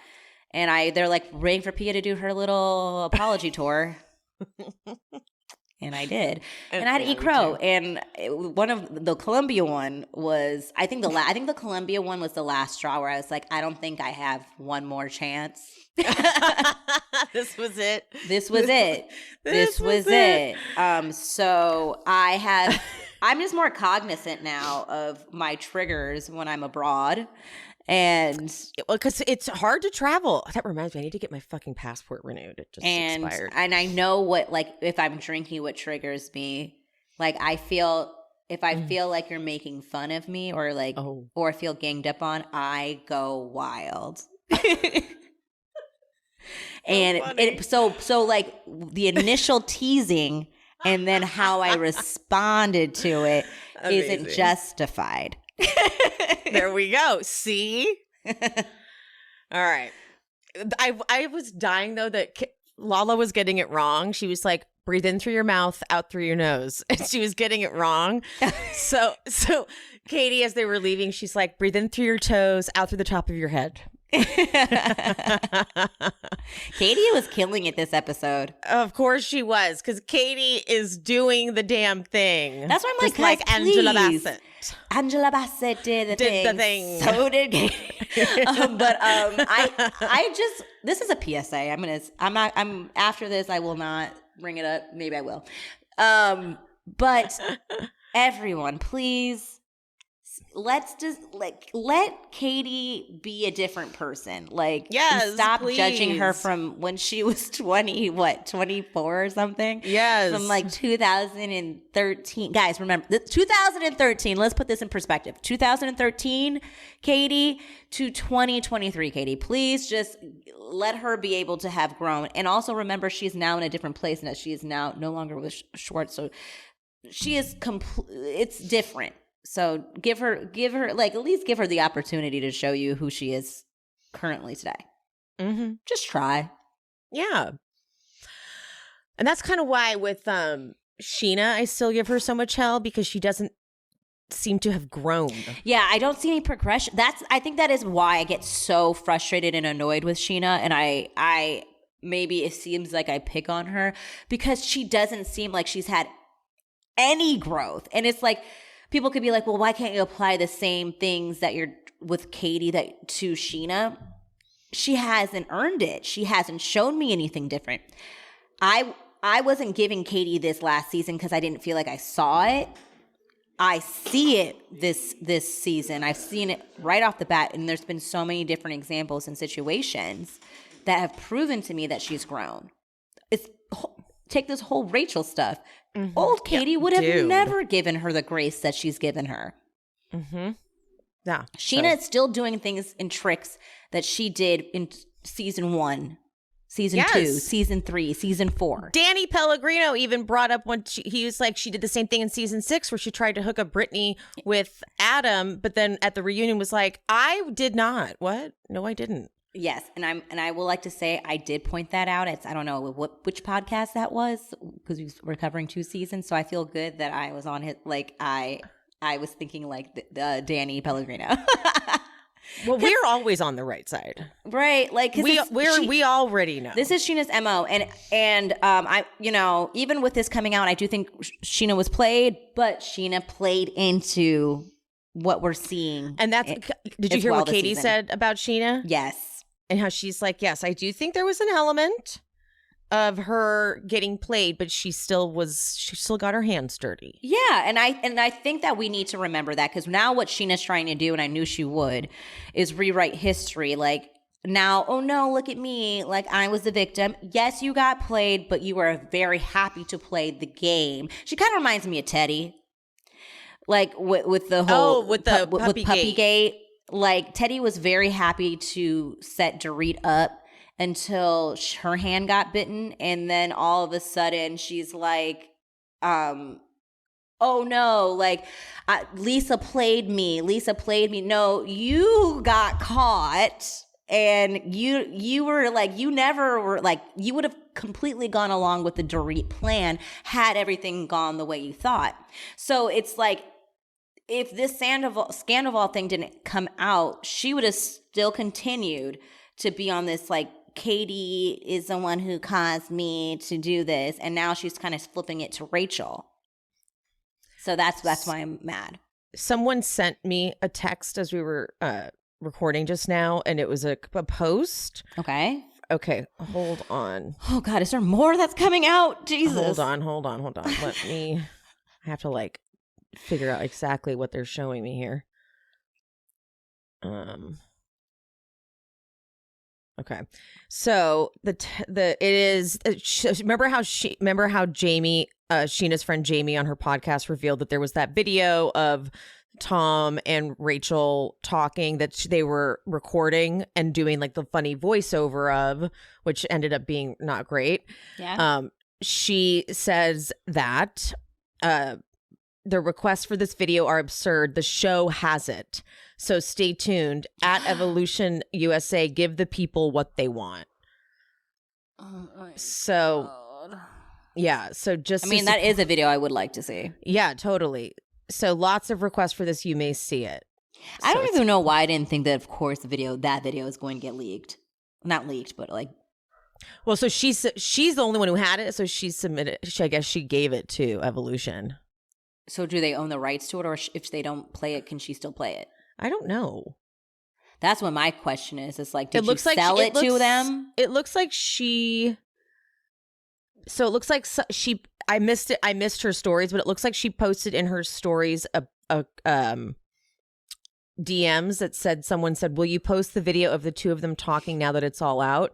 And she wrote, the show has it, and I signed a release, so stay tuned. Just disappointed my funny voiceover will probably be muted, so I just look like a stalker, but the comedic portion would no longer be appropriate to play, so I get it. The world needs to hear the voiceover at some point. Well, okay.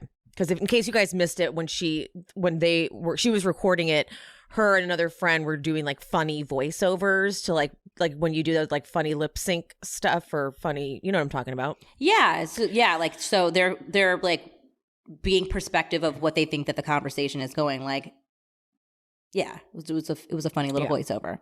But they are probably going to mute that. So anyway, that was sent to me. They're definitely going to mute that. It's possible that they will release it. Okay.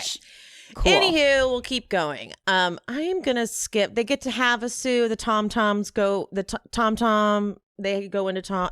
Okay. One more time. The Toms and the Schwartz and the Sandys. The Toms go into Tom-Tom. And they talk about divesting from Tom-Tom. Sandoval doesn't want to do it because he's like, if Schwartz and Sandy's flops, then we have nothing. Well, that was a smart idea because after all this came out, things might be going down not so great. Yeah. James comes in, they're like, hey, we're going to do guys' night, but only Sheena will be there. And James is like, great, because Allie does not want me to be around Rachel anymore. And there was a never before scene. Ooh, I didn't see that. Oh.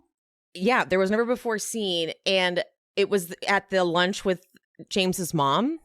Mm-hmm. It turns out James's mom met Allie on the set of something. I guess I don't know what they were acting or something. Was it on You? Because no. Okay, because didn't someone find she was an extra on You on season 2? She was? Who, Allie? No. James's mom? Mm-hmm. I didn't know that. I'm pretty sure someone. It was like the wedding scene between the main character and his wife. I forget their names right now. Joe and Love. Oh, funny. No. So then they must have been extras on this. So I'll play it. Crazy part is I actually met you first. I know. Right? Isn't that like, insane? When did we film? Once upon a time in Hollywood. We spent like 12 hours together. We hung out all day. And I loved you. And I remember saying if my son was not spoken for, I'd be dialing that phone, setting you up on a date. I love little stories in life like that. It makes everything seem like it's all in the stars. It's connected. You're in alignment. Yeah. We have ourselves. What's up? Or did she say, I know that's freaking James's mom and we're definitely freaking making this happen? Possible. But I love that twist on it, though. That was a more positive twist, the way she said it. Much more positive twist, yeah. Okay, dinner time. The girls go to dinner. So Raquel says to Charlie, she's like, you should have seen me last night. Actually, I'm glad you didn't see me last night. And Charlie's like, what do you mean? The way they did this part, though, I was like, okay, guys, like, chill the fuck out. Yeah, this is how I experienced it, because Lala's like, no, it was a rare gift. When Raquel drinks, she completely turns into a different person. Katie's like, it's like the Hulk. And I was like, okay, wait. Guys, what are we doing? And Christina because Charlie's like, I mean, I kind of do too, though. And Christina's like, this is different, though. This isn't like the normal, like, oh, you're fun. I was like, okay. Lala's like, yeah, liability. Guys. I was like, I felt like I was missing a chunk of the time at the house or something, because I felt like we squashed this in the car after the panic attack. Yeah. I'm like, didn't we just tell her she was cool? That's I didn't understand the whole. It felt like they were bringing it up. It felt like they never had that car talk and that like breaking down of what happened, because then this scene would make sense to me. So that was where again I was like, I hate how much I'm giving to Rachel in this episode, but I didn't understand why we were talking about it again. I didn't at all. The way they're talking about it. I'm like, you just said you were fun, you were fine, we're cool, and now we're like, okay. It just kind of goes to show I feel like Lala does not like Rachel, and she's having a real hard time trying to pretend. Yeah, at this point. Yeah. So Charlie's like, what's the vibe of that place? Talking about Vanderpump Paris. What's the vibe? Did you guys like meet? Were the servers cool? Like, did you meet any hostesses? And then it's like super awkward, which that's Rachel's fault. That's no one else's fault but hers at this point. Now that's her fault. Yeah. Okay. So she's like, like, all weird. She's like, well, yeah, I went one of them. And they finally were like, well, a little kissy. And then Rachel shows Oliver, and Rachel's like, yeah, Lala was into him too. And then Charlie goes, and then you swooped. And Lala's like, no, I mean, I said it was okay. That's fine. And Lala then was like, she tells Charlie what happened in the room. And for me, personally, this was my experience. I was extremely disappointed in Charlie. Personally, I was. I did not like that Charlie was like, so what it sounds like is someone didn't get chosen and is a little bit bitter. I was like, nope, that's actually not what happened, Charlie. I get it. You're defending your friend. Right. That was my experience. I was disappointed in Charlie too, but I was trying to think about it from Charlie's perspective, and that's because initially that's how I felt. But once I started thinking about it from Charlie's perspective, I don't know if she's ever really liked Lala. So she hasn't. Right? She is really good friends with Rachel at this time. I'm not surprised if that's going to be how she felt. She wasn't there. So I actually feel like if she was there, she might have not felt like that, because we've seen her talk to Rachel and be actually, I don't know what's the word I'm looking for, like objective. Mm-hmm. So I think the way they're retelling it to her is not really showing exactly the nuance of what happened. And it does sound like they're just being haters at this point. So I'm trying to give her a little grace on that, especially since I know how Charlie has reacted to what Rachel did now. I just don't think that and even maybe I'm interested to hear how she felt about it now watching it back. Like if she would have been like, she posted something. Oh, she did? What did she post? This is where I didn't like her delivery. I didn't like this side of Charlie where she gets like bitchy like this and super, this is where I get kind of triggered. I don't like this. I don't like the tone. I don't like the energy of it. I don't like it. Like, yeah, I'm not saying I like the way Lala's handling. This is where I'm like, oh, this is how you are. Yeah. I don't like it. I don't care if you feel like you're being bullied or anything. Mm-hmm. You're not being bullied at this point. And this is your confessional. So this is how you're handling. If this is how Charlie acts, I don't like it. Period. Okay. Charlie says, oh, wow, would these conversations go differently now? I hate when people aren't honest. To be honest, I feel incredibly silly on some things, obvi, knowing what I know now. I can take the accountability on my end always. But what I won't apologize for is always being a good and honest girl's girl, even if I look dumb for believing someone. I pride myself always on being a good friend, especially to the women around me. I'm only responsible for my words and actions if they ever hurt anyone. Again, we were probably gonna have different experiences. Yeah. I didn't like Charlie's delivery. I thought, like, I don't like that side of her. I like when she is standing up for what's right, but she doesn't need to put someone down in the process. It just was a side of her I didn't enjoy at all, especially if she's like with the apartments, with the mansion to apartment thing. You're talking about that. I didn't like the way she did this. I didn't like. So what it sounds like she sounds like a fucking bitch. Oh yeah, no. She's this again. Whole delivery of it. I didn't like any of it. I didn't love Charlie. I'm not saying I did in this moment. I really didn't. But I guess I was just like giving her one of those like. She was going hard for her friend because she like no one else was, and I'm sure Rachel was texting her saying they're talking about me being mean, so she came in with that. At the table is one thing. Her confessional. Oh yes, no. The confessionals to me. No, I actually felt the confessionals to me were what I really didn't like, because I was like, that's petty. That's what I'm saying. At the table is a little different, but it's the energy she has in her confessional. Yeah. It was just so much mean girl energy coming off everybody, and I was like, yes, this episode was a lot of mean girl energy. Yeah, so from everyone. Much. Yeah, except for my girl Katie. Except for Katie. Katie deserved every dig she dug. Yeah. So Charlie is like, I'm sorry, but I'm actually kind of happy that Raquel had some confidence, stuck up for herself. And Lala's like, no, that should never be anything for a woman to be proud of. And Charlie's confessional is, I don't know who made Lala the spokesperson of women. This is fair.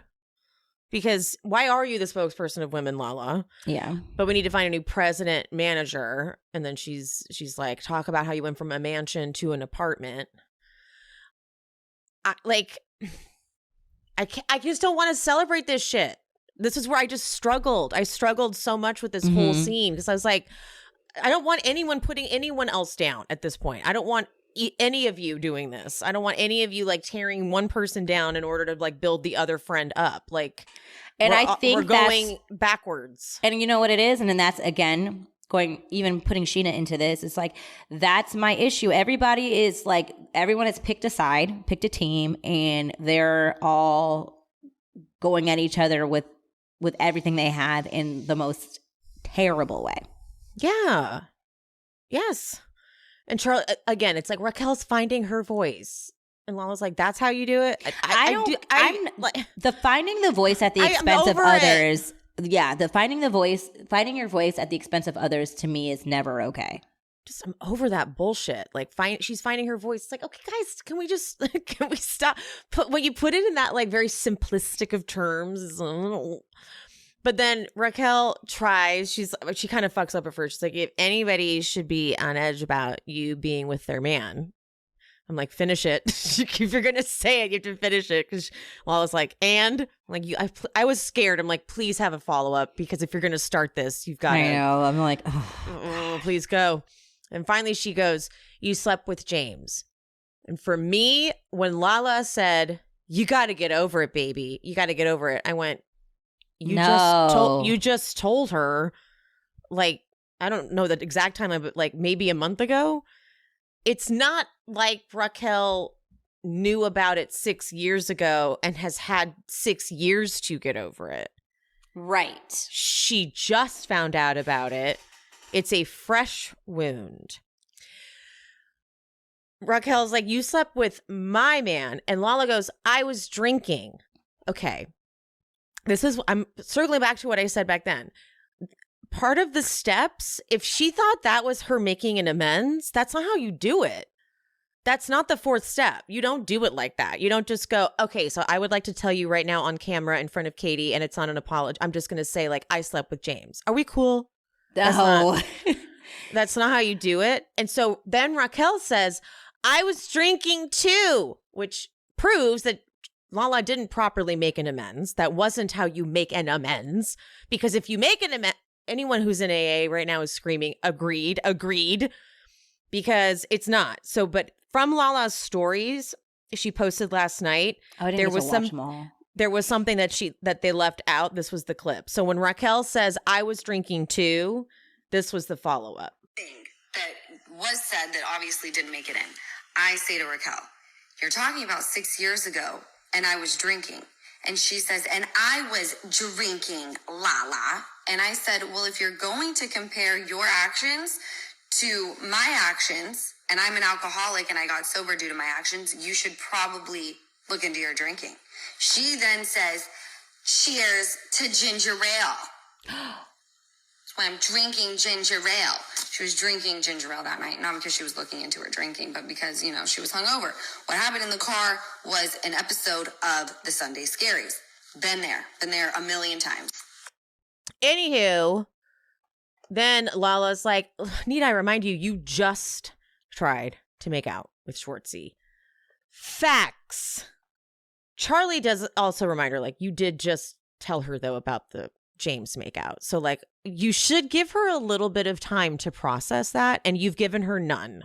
I agree. See, that's why Lala loses me a little bit, because it's like you are being hypocritical in the fact that you would, like, Rachel to have empathy and understanding towards Katie and her situation, but yet you're not giving her the same grace. And I'm saying, I almost feel like Lala is making it worse for Katie to reach Rachel because she keeps inserting herself in it, and it's making Rachel not being able to get the message because all she hears is a person telling her that she needs to give this woman grace while she goes through her divorce with Schwartz, but yet I'm supposed to be okay with what you did to me, and it's essentially the same thing. I'm just to get over it. So why can't, then for her in her head, it's like, well, then why can't Katie just get over it? Mm-hmm. That is logistically, if we want to follow Lala's like rants, that is what she's telling her. She doesn't even realize she's doing it. So that's why I need Lala to kind of take 5 steps back. Because she's not in a place to completely take accountability for her actions. So I don't think should be anywhere near these conversations because I think she's actually making it worse. It's not her, by the way, I'm not saying this is not Lala's fault. No. But I do not think she is making the situation better. No. No. Lala goes, I felt offended for anyone in a relationship in reference to what Raquel said the night before. And Raquel goes, I feel like Lala is being a hypocrite. And Katie then pops in. She's like, why is she being a hypocrite? And now we're switching gears again for me. She goes, she was shamed for sleeping with a guy who, to your knowledge, was separated. And I'm like, oh, now we're talking about Rand? I know. I think she should have just left the Rand aspect out of it. Talk about James, that's fine. But the Rand thing, I know this is a highly debated topic. I do believe Lala when she says she thought Rand was separated. I do. I believe that he made her believe he was separated, and she's like, okay, I believe you. I do believe that. I believe that too. More so because the current or the ex-wife and her are cool. So I feel like they've had a shared experience of probably Randall doing this, and we don't know exactly. We don't even know how they got together. So they might have this shared experience that we don't know about, and that's how they were able to make amends. And that's what I'm saying is forward. Now. I think that it was a real mistake for her to pivot towards Rand. Real mistake, real error, real it's like bad move. When I feel like I can kind of get with Rachel's logic, she then just goes on this detour to Crazy Town, and I'm like, you are making it hard for me to empathize with you because you just then say some dumb shit. Exactly. And to a point where I don't even care if these people rip you apart. Yeah, because it's getting too much. Lala's like, what are you getting at with this? She's like, you slept with a married man, Lala.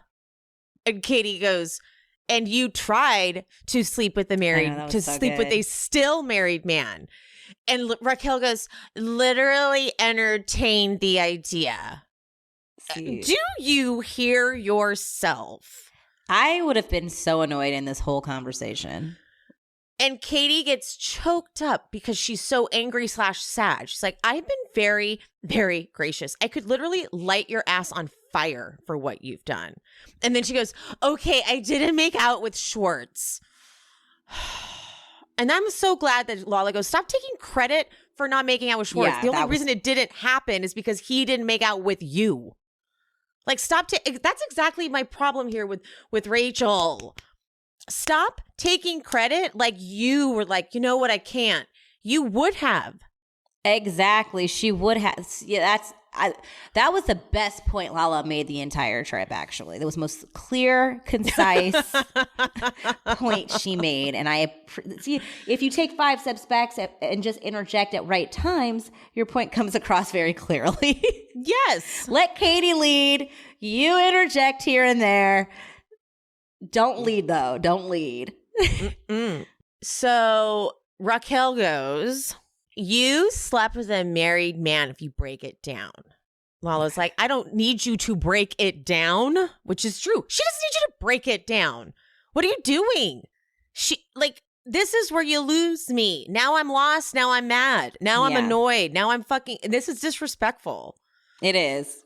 this is fucking disrespectful from what she's gone through. Now you don't need to do that. What are you talking about? What do you want to semantic her for? And you don't even, and the thing is, you aren't friends with Lala, so you really don't even know the depths of this situation. You actually only know a surface part of it, probably the same amount that we do. It's like she's taking headlines. It's like she's taking headlines and like spouting them at her. Yeah. Fucking rude. Oh, I need to calm down. Breathe. Okay. See, this is my... Rachel doesn't make it easy to love her. Like, she just, the way that she's so callous and cold and just drops things is just, it's mind-blowing. Yeah. She has no social etiquette at all. She's like, people were calling you a mistress. Why do you think that is? He was married. So Lala leaves the table and she says the word mistress in her confessional. She's like, the word mistress is a trigger. And when she explains why, I was like, ooh, damn, good point. Yeah. She's like, I've had to wear that. Randall's never had to answer for it. He's never had to defend himself because it is true. The word mistress is so misogynistic. There's no word for the man. Yeah. Adulterer, maybe. Yeah, adulterer, cheater, but it's like, it's not the same. There's a word for it. Mistress. Because it goes back to like even biblical times, I feel like. It's like always the scarlet, the scarlet letter, the scarlet for adulterer. Like it's always like the man is never shunned. Mm-hmm. It's always on the woman. Exactly. Even though she was the one who was lied to. It was his mistake, his lies, but she's the one who's shunned. And it does. And there's Rachel like, see, you. And now knowing what we fucking know, it's like you had the nerve. Yeah. So Kristina and Katie leave the table. Katie's crying as she walks away. And there's Charlie like high-fiving. And I know that it's, like, she's proud of herself because that's Charlie's brand. Charlie's brand on this show has been to be like proudly against the group. Yeah. And standing up to them, which we've all loved and applauded for sure. And like I read, she's proud for standing up for her friend. Mm-hmm. But I do still think that it's like you're hearing her say that she tried to make out with Schwartz and you're not. I don't know. I think I was disappointed. I was disappointed. I wholeheartedly disappointed with Charlie in this. Yeah. Happy she's reflected on it and she had no choice. She didn't have a choice, but I think she does a better job at like owning it than Lala. I would say. Yeah. Well, and Lala is like high and mighty. Right? But yeah, no. I'm hoping. I'm glad that Charlie and Katie have a separate friendship. So I'm hoping that we'll see more of that because I feel like I actually really don't like the dynamics of like Sheena, Rachel, and Charlie together. I think that they kind of feed into that energy that you don't like. Very much so. Sheena's like hanging out with Brock and Summer Moon. That is okay. By the way. Cute ass Summer Moon. I want to squeeze her. Is the cutest little kid. Little thing I've ever seen. Yeah, no, fucking adorable. Want to squeeze They her made cheeks. A cute baby. Yeah, I want to like she's one of those kids you want to. She's like a cartoon. She looks like the little girl from Monsters Inc. Boo. Yeah, she's looks so freaking cute. Yeah, they made a real cute kid. But Sheena gets like a text from Rachel and she's like, oh yeah, she's like, there's nowhere I'd rather be than here with my family. And she's like, yay, I'm Team Tom. The irony. Just the irony. She's so mad she's not. She was always on the trip. wrong side of history. Lala, Katie, and Kristina complain about like this is like the next day. They're like, this was supposed to be about you, Katie. It's supposed to be fun. But then they're like, they complain. They're like, did you hear them last night? And then they flash back to the night before. And it's just Charlie and Raquel like in cowboy outfits. And they go, I guess they went like karaokeing, just the two of them. I mean, I'm not going to fault them for that. What else were they going to do? No one wanted to hang out with them. They were out. They might as well go do something. So, okay, this is where I always have, this is what I was feeling like was going to be an issue for me with Christina Kelly's return. She's never been fun. Ever. So I really don't even know, like, I was fine with her coming back once I saw it was more to be a support system for Katie, who felt like she had no one in the group. So I was like, fine. But she's boring. And I'm sorry, if I was on a girls trip, I'm going out. And I love karaoke, so. Yeah, no, I'm not hating on them for that. But anywho, Raquel and Charlie talk, and they're like, we're going to leave. This is lame. We're going to go. So they go up, they pack up their stuff, and they go and tell. This is a hard scene. Oh, God. It was so. This is a really fucking hard scene. Okay. So she's like, okay, so I packed up all my stuff and I don't feel comfortable being here. It was a mistake for me to come on this trip. We are going to go meet up with Sheena and Schwartz at the Mondrian. I don't know if she thought saying that would absolve her once they found out that's what she did. She was like, I'm just going to be upfront with you guys because it seems like that's what you need from me. That's what I'll be doing. No apologies. Yeah. And so Christina's like, okay, that makes sense. And then Charlie's like, what does that mean, Christina? She isn't going to go fucking Tom. I'm like, well. Mm-hmm. And then Lala's like, well, it depends on how much she has to drink. Okay. And again, I don't like Charlie's confessional. She's like, she makes some really, I don't like the way she mocks Christina. She's like, I'm surprised Christina has something to say without Katie's dick in her mouth. And then she's like, whatever you want. I'll say whatever you want, Katie. I'm like, I don't like any of it. Mm-hmm. I don't like any of it at all. And then Lala goes, I think it's good that you leave. And Raquel, the way Raquel like she becomes like a different person when she talks. She goes, I know. Lala, you gave me the green light with Oliver. And Lala's like, this is not about Oliver. This is about you calling me a mistress again. And Raquel's like, and she's like, we're good. We're done here. And Raquel goes, I think you're just a little bit angry because Oliver did choose me over you. Okay. Like at the end of the day, if he wanted to take you out on the dance floor, he would have done that. I know that's all I needed to say. So, and she fucking walks out. She's so delusional. That like, I don't know why that like hurt my feelings and pissed me off so much. The layers of anger I felt, like, so you think that that's what this is about because that's all that matters to you. It's winning. And it's male attention. That's all that matters to you. Yes. And so in that moment, she proved them right. Exactly. Just with saying that.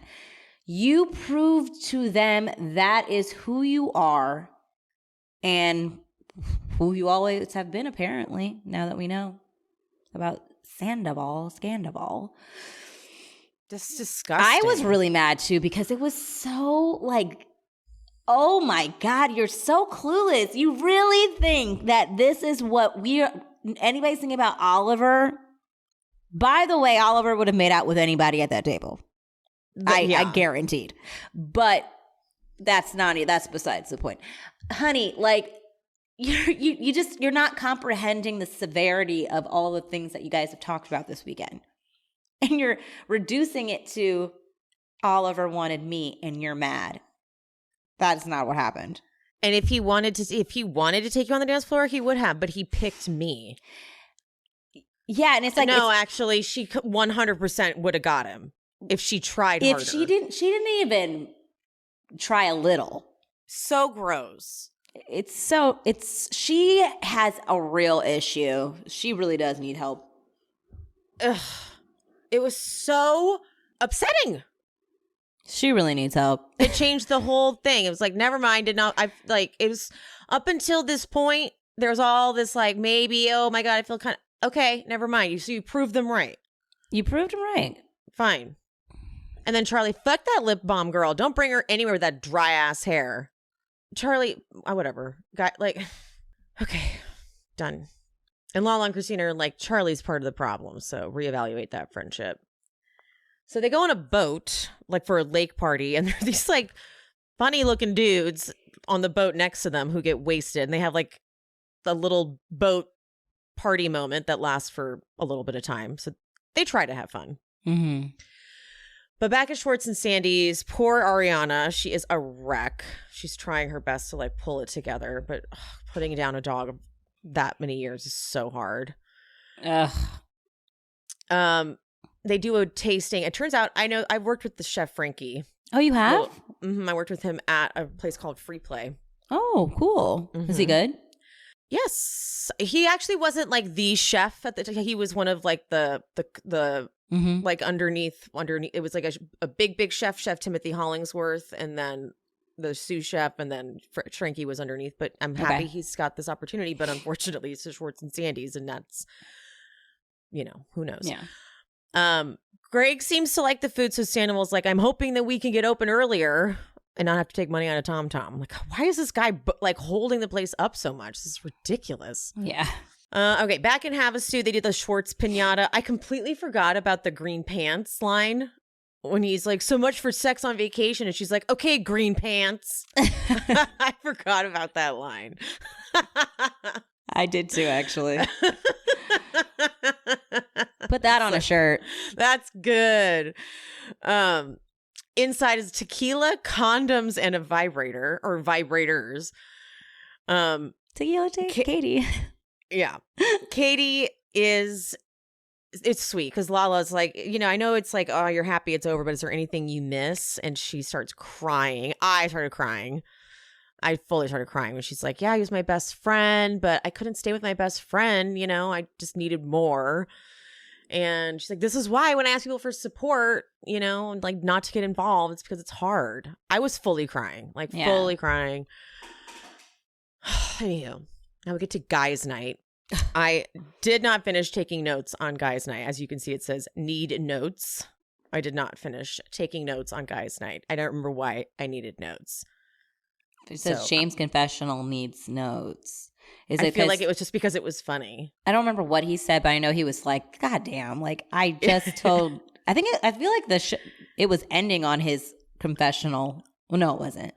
No, because they still go to the bar. So Sheena loves being the only girl at this guy's night. Oh my God. Because she's a guy's guy. She's like, I'm one of the guys. I'm like, but Brock, I feel like Brock didn't know what his line was. He's like, yeah, I couldn't leave her, when the girls ditched her. And they're like, Sheena planned it. He's like, oh, wait, was that not the line? I don't know. She forgot to tell me what my line was. Like, Sheena planned it. So Sheena, of course, makes fun of Katie. Like, Katie has no friends. That's why, like, on her girls' trip, there's only, like, 3 people. It's like, well, Ariana had to leave because of her dog. And no, Rachel and Charlie are not cool. So, yeah, you can keep them. And let's also point out that, yeah, like Ariana, like, I know she's grieving her dog, but like she didn't go to this guy's night. She could have. Like, there was no need for. Sheena could go. I get she's the one who put it together, but like Rachel and Charlie showing up is unnecessary. Exactly, it's unnecessary. So Lala called James to tell him that she went off on his ex. Oh, I remember what it was now. It was James's confessional was like. It was like about alphas, and it was like an alpha, like, going after piss off the alpha. Piss off the alpha. Like, he just understands dynamics so well. He was like, he's like, I already knew that wasn't going to be like, because he's like, he's like, I knew if Rachel said one thing that Lala didn't like, she was going to go off. Yep. And that is exactly what happened. What happened, yes. Although she said many things. She said many things, but like Lala was looking for a reason to like go off on her. Yes. The girls go to some country bar, and why is Kristina not drinking at all on the trip? I think she's pregnant during that time. Oh. That's what I heard. Because she's ordering this club soda. I'm like, why are you not drinking? She was pregnant. No wonder it's not that fun. Yeah, well then stay the fuck home and ask me on TV. Yeah, damn it. Sorry, Katie. even if she wasn't drinking, Christina's not the like most wild one of all. She was never like, yeah. I mean, yeah, I'm like, because we're recapping season 3, so I'm referencing that. Like, she would go out with them, but she was always so composed. I always felt like she did not make sense for these hurricane of people. I didn't even know why she was in their friend group, because she is so much more reserved, which is not a bad thing, but she just is not that, like, it's just like you have crazy Kristen at the time, Tequila Katie, like crazy Schroeder, Stassi. like, yeah. And then Kristen and Kelly just being very quiet. And being like, you all are nuts. Yeah. I guess you have to have a quiet friend. Isn't it interesting that Lala's type are these big, tall black guys, and she was with Randall all those years? I don't know. Like, it's like weird a little bit. I feel like she's like... it's to me, it's odd. It's a little fetishy. I was trying not to say it, but that's how I said that word. With Sean, it's like I felt fetishy. It's a bit fetishized. It's like she's like, I'm single and I'm... It's like when Heather Gay does it on Salt Lake City. It's like, I love black guys. I'm like, okay. Yeah. You know? It's a little bit. I'm not... Okay, I don't want to like get into a whole... Like, I'm not assassinating Lala's character here when I say that. That probably is her type. She finds them attractive. Yes. Like... I'm not getting into that, so please don't come at me in the comments. Like, I do not, like, we're not, this is not. No, we want her to get laid. Get laid. Yeah. The guy that she pulls that she's interested in barely talks. Doesn't ask her any questions about her at all. He just like sits there. She's like, where do you live? He's like, I live in Palm Springs. She's like, okay. I live in West Hollywood. He's like, okay. He's like, do you ever go there? He's like, yeah. She's like, okay. He's so boring. I kind of feel bad for Lala because keeps trying to find people and no one is like... It just shows you how few good guys there are out there. I mean, Jesus, the first guy she went on the date with, like, not listening to her at all. A horrendous human being. My God. Oliver, she's like, she has a suspicion something is not correct in this situation. So she's like, I'm not getting myself anywhere near this. And I think that's actually why she stopped. She's like, separated is a little too close to being married for me, and I can't do that again. Like, I feel like she even picked up on it too. She's like, are you still with your wife? He's like, pause, separated. She's like, I think she had some intuition with Oliver about his situation not being as completely honest as he was presenting it. So I'm happy she did actually not. She wasn't the one that make out with Oliver because she would. That scarlet A that she wears. Good point. That scarlet A that she wears would have just been her. Like, see, she just goes after married men, and I'm so happy it wasn't her. Such a good point. She dodged that bullet. Such a good point. Guys night. Why is Schwartz even bothering to act like he doesn't want to get wasted? I know. He's like, guys, don't do that. I'm like, okay. But Raquel and Charlie arrive, and it's funny that it's meant to be like a cliffhanger for Schwartz and Raquel. Like, ooh, what are they going to do? But now we're like, well, we know.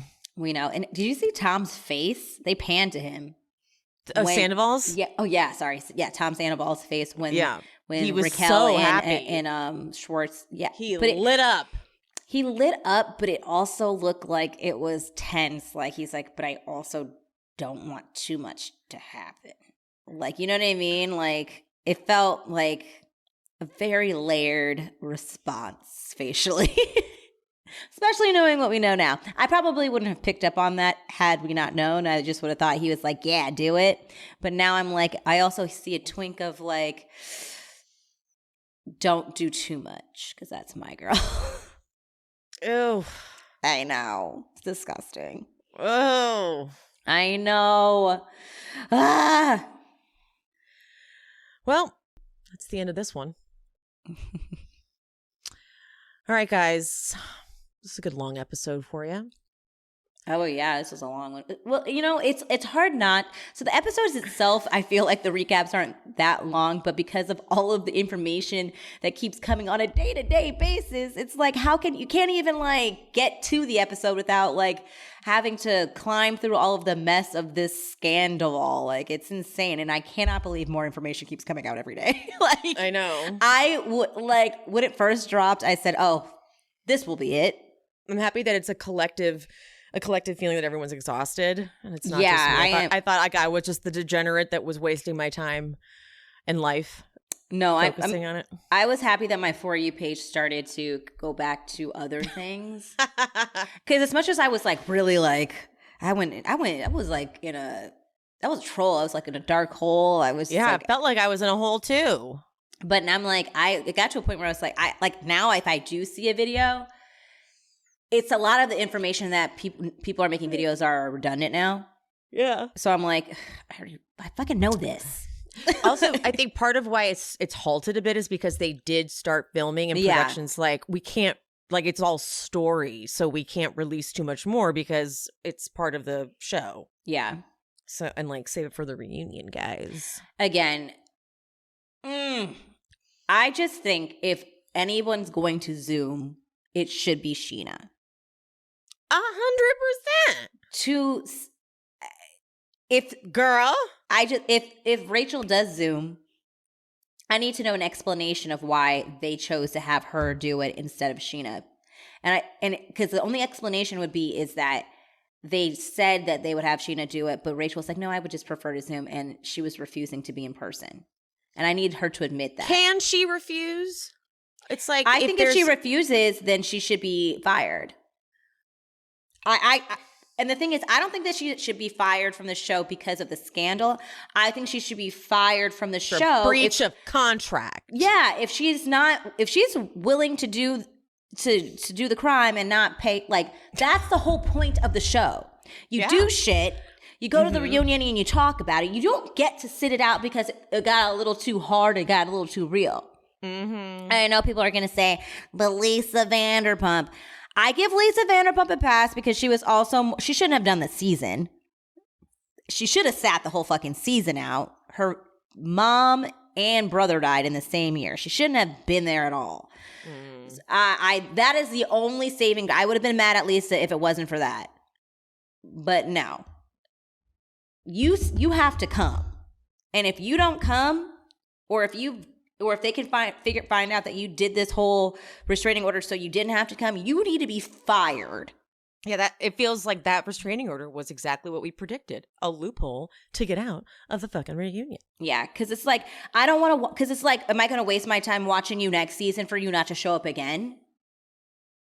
I'm not doing that. You're not going to get to collect a check and not have my questions goddamn answered at the end of the season.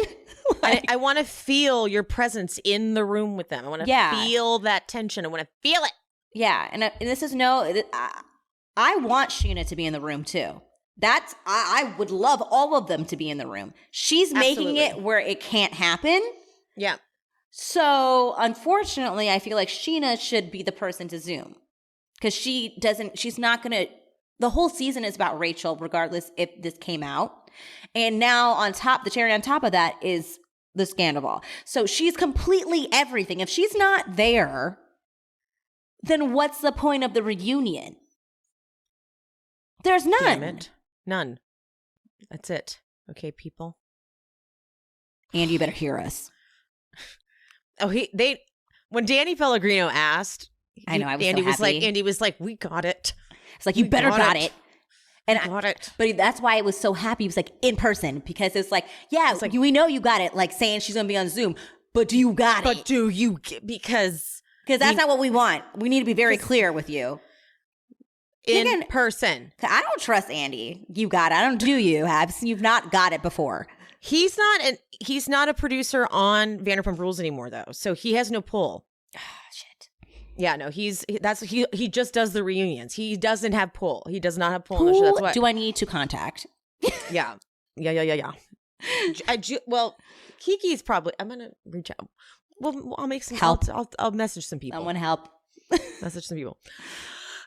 Anywho, okay, guys, we should do a goodbye then. At least a goodbye, a joint goodbye. Okay, guys. Love you, mean it. Bye. Bye. Oh, wait, I didn't do it good. Oh, fuck. Okay, let's try it again. Okay, let's both say love you, mean it. We'll go, love you, mean it. Bye. Ready? Okay, guys. Love you, mean it. You changed the rhythm, Emily. That is not how you just said it. Okay, I'll go love you, mean it. We'll both do bye. Okay, ready? But say bye right. You can't just be like which way are you going to say it? Say bye. Say the bye.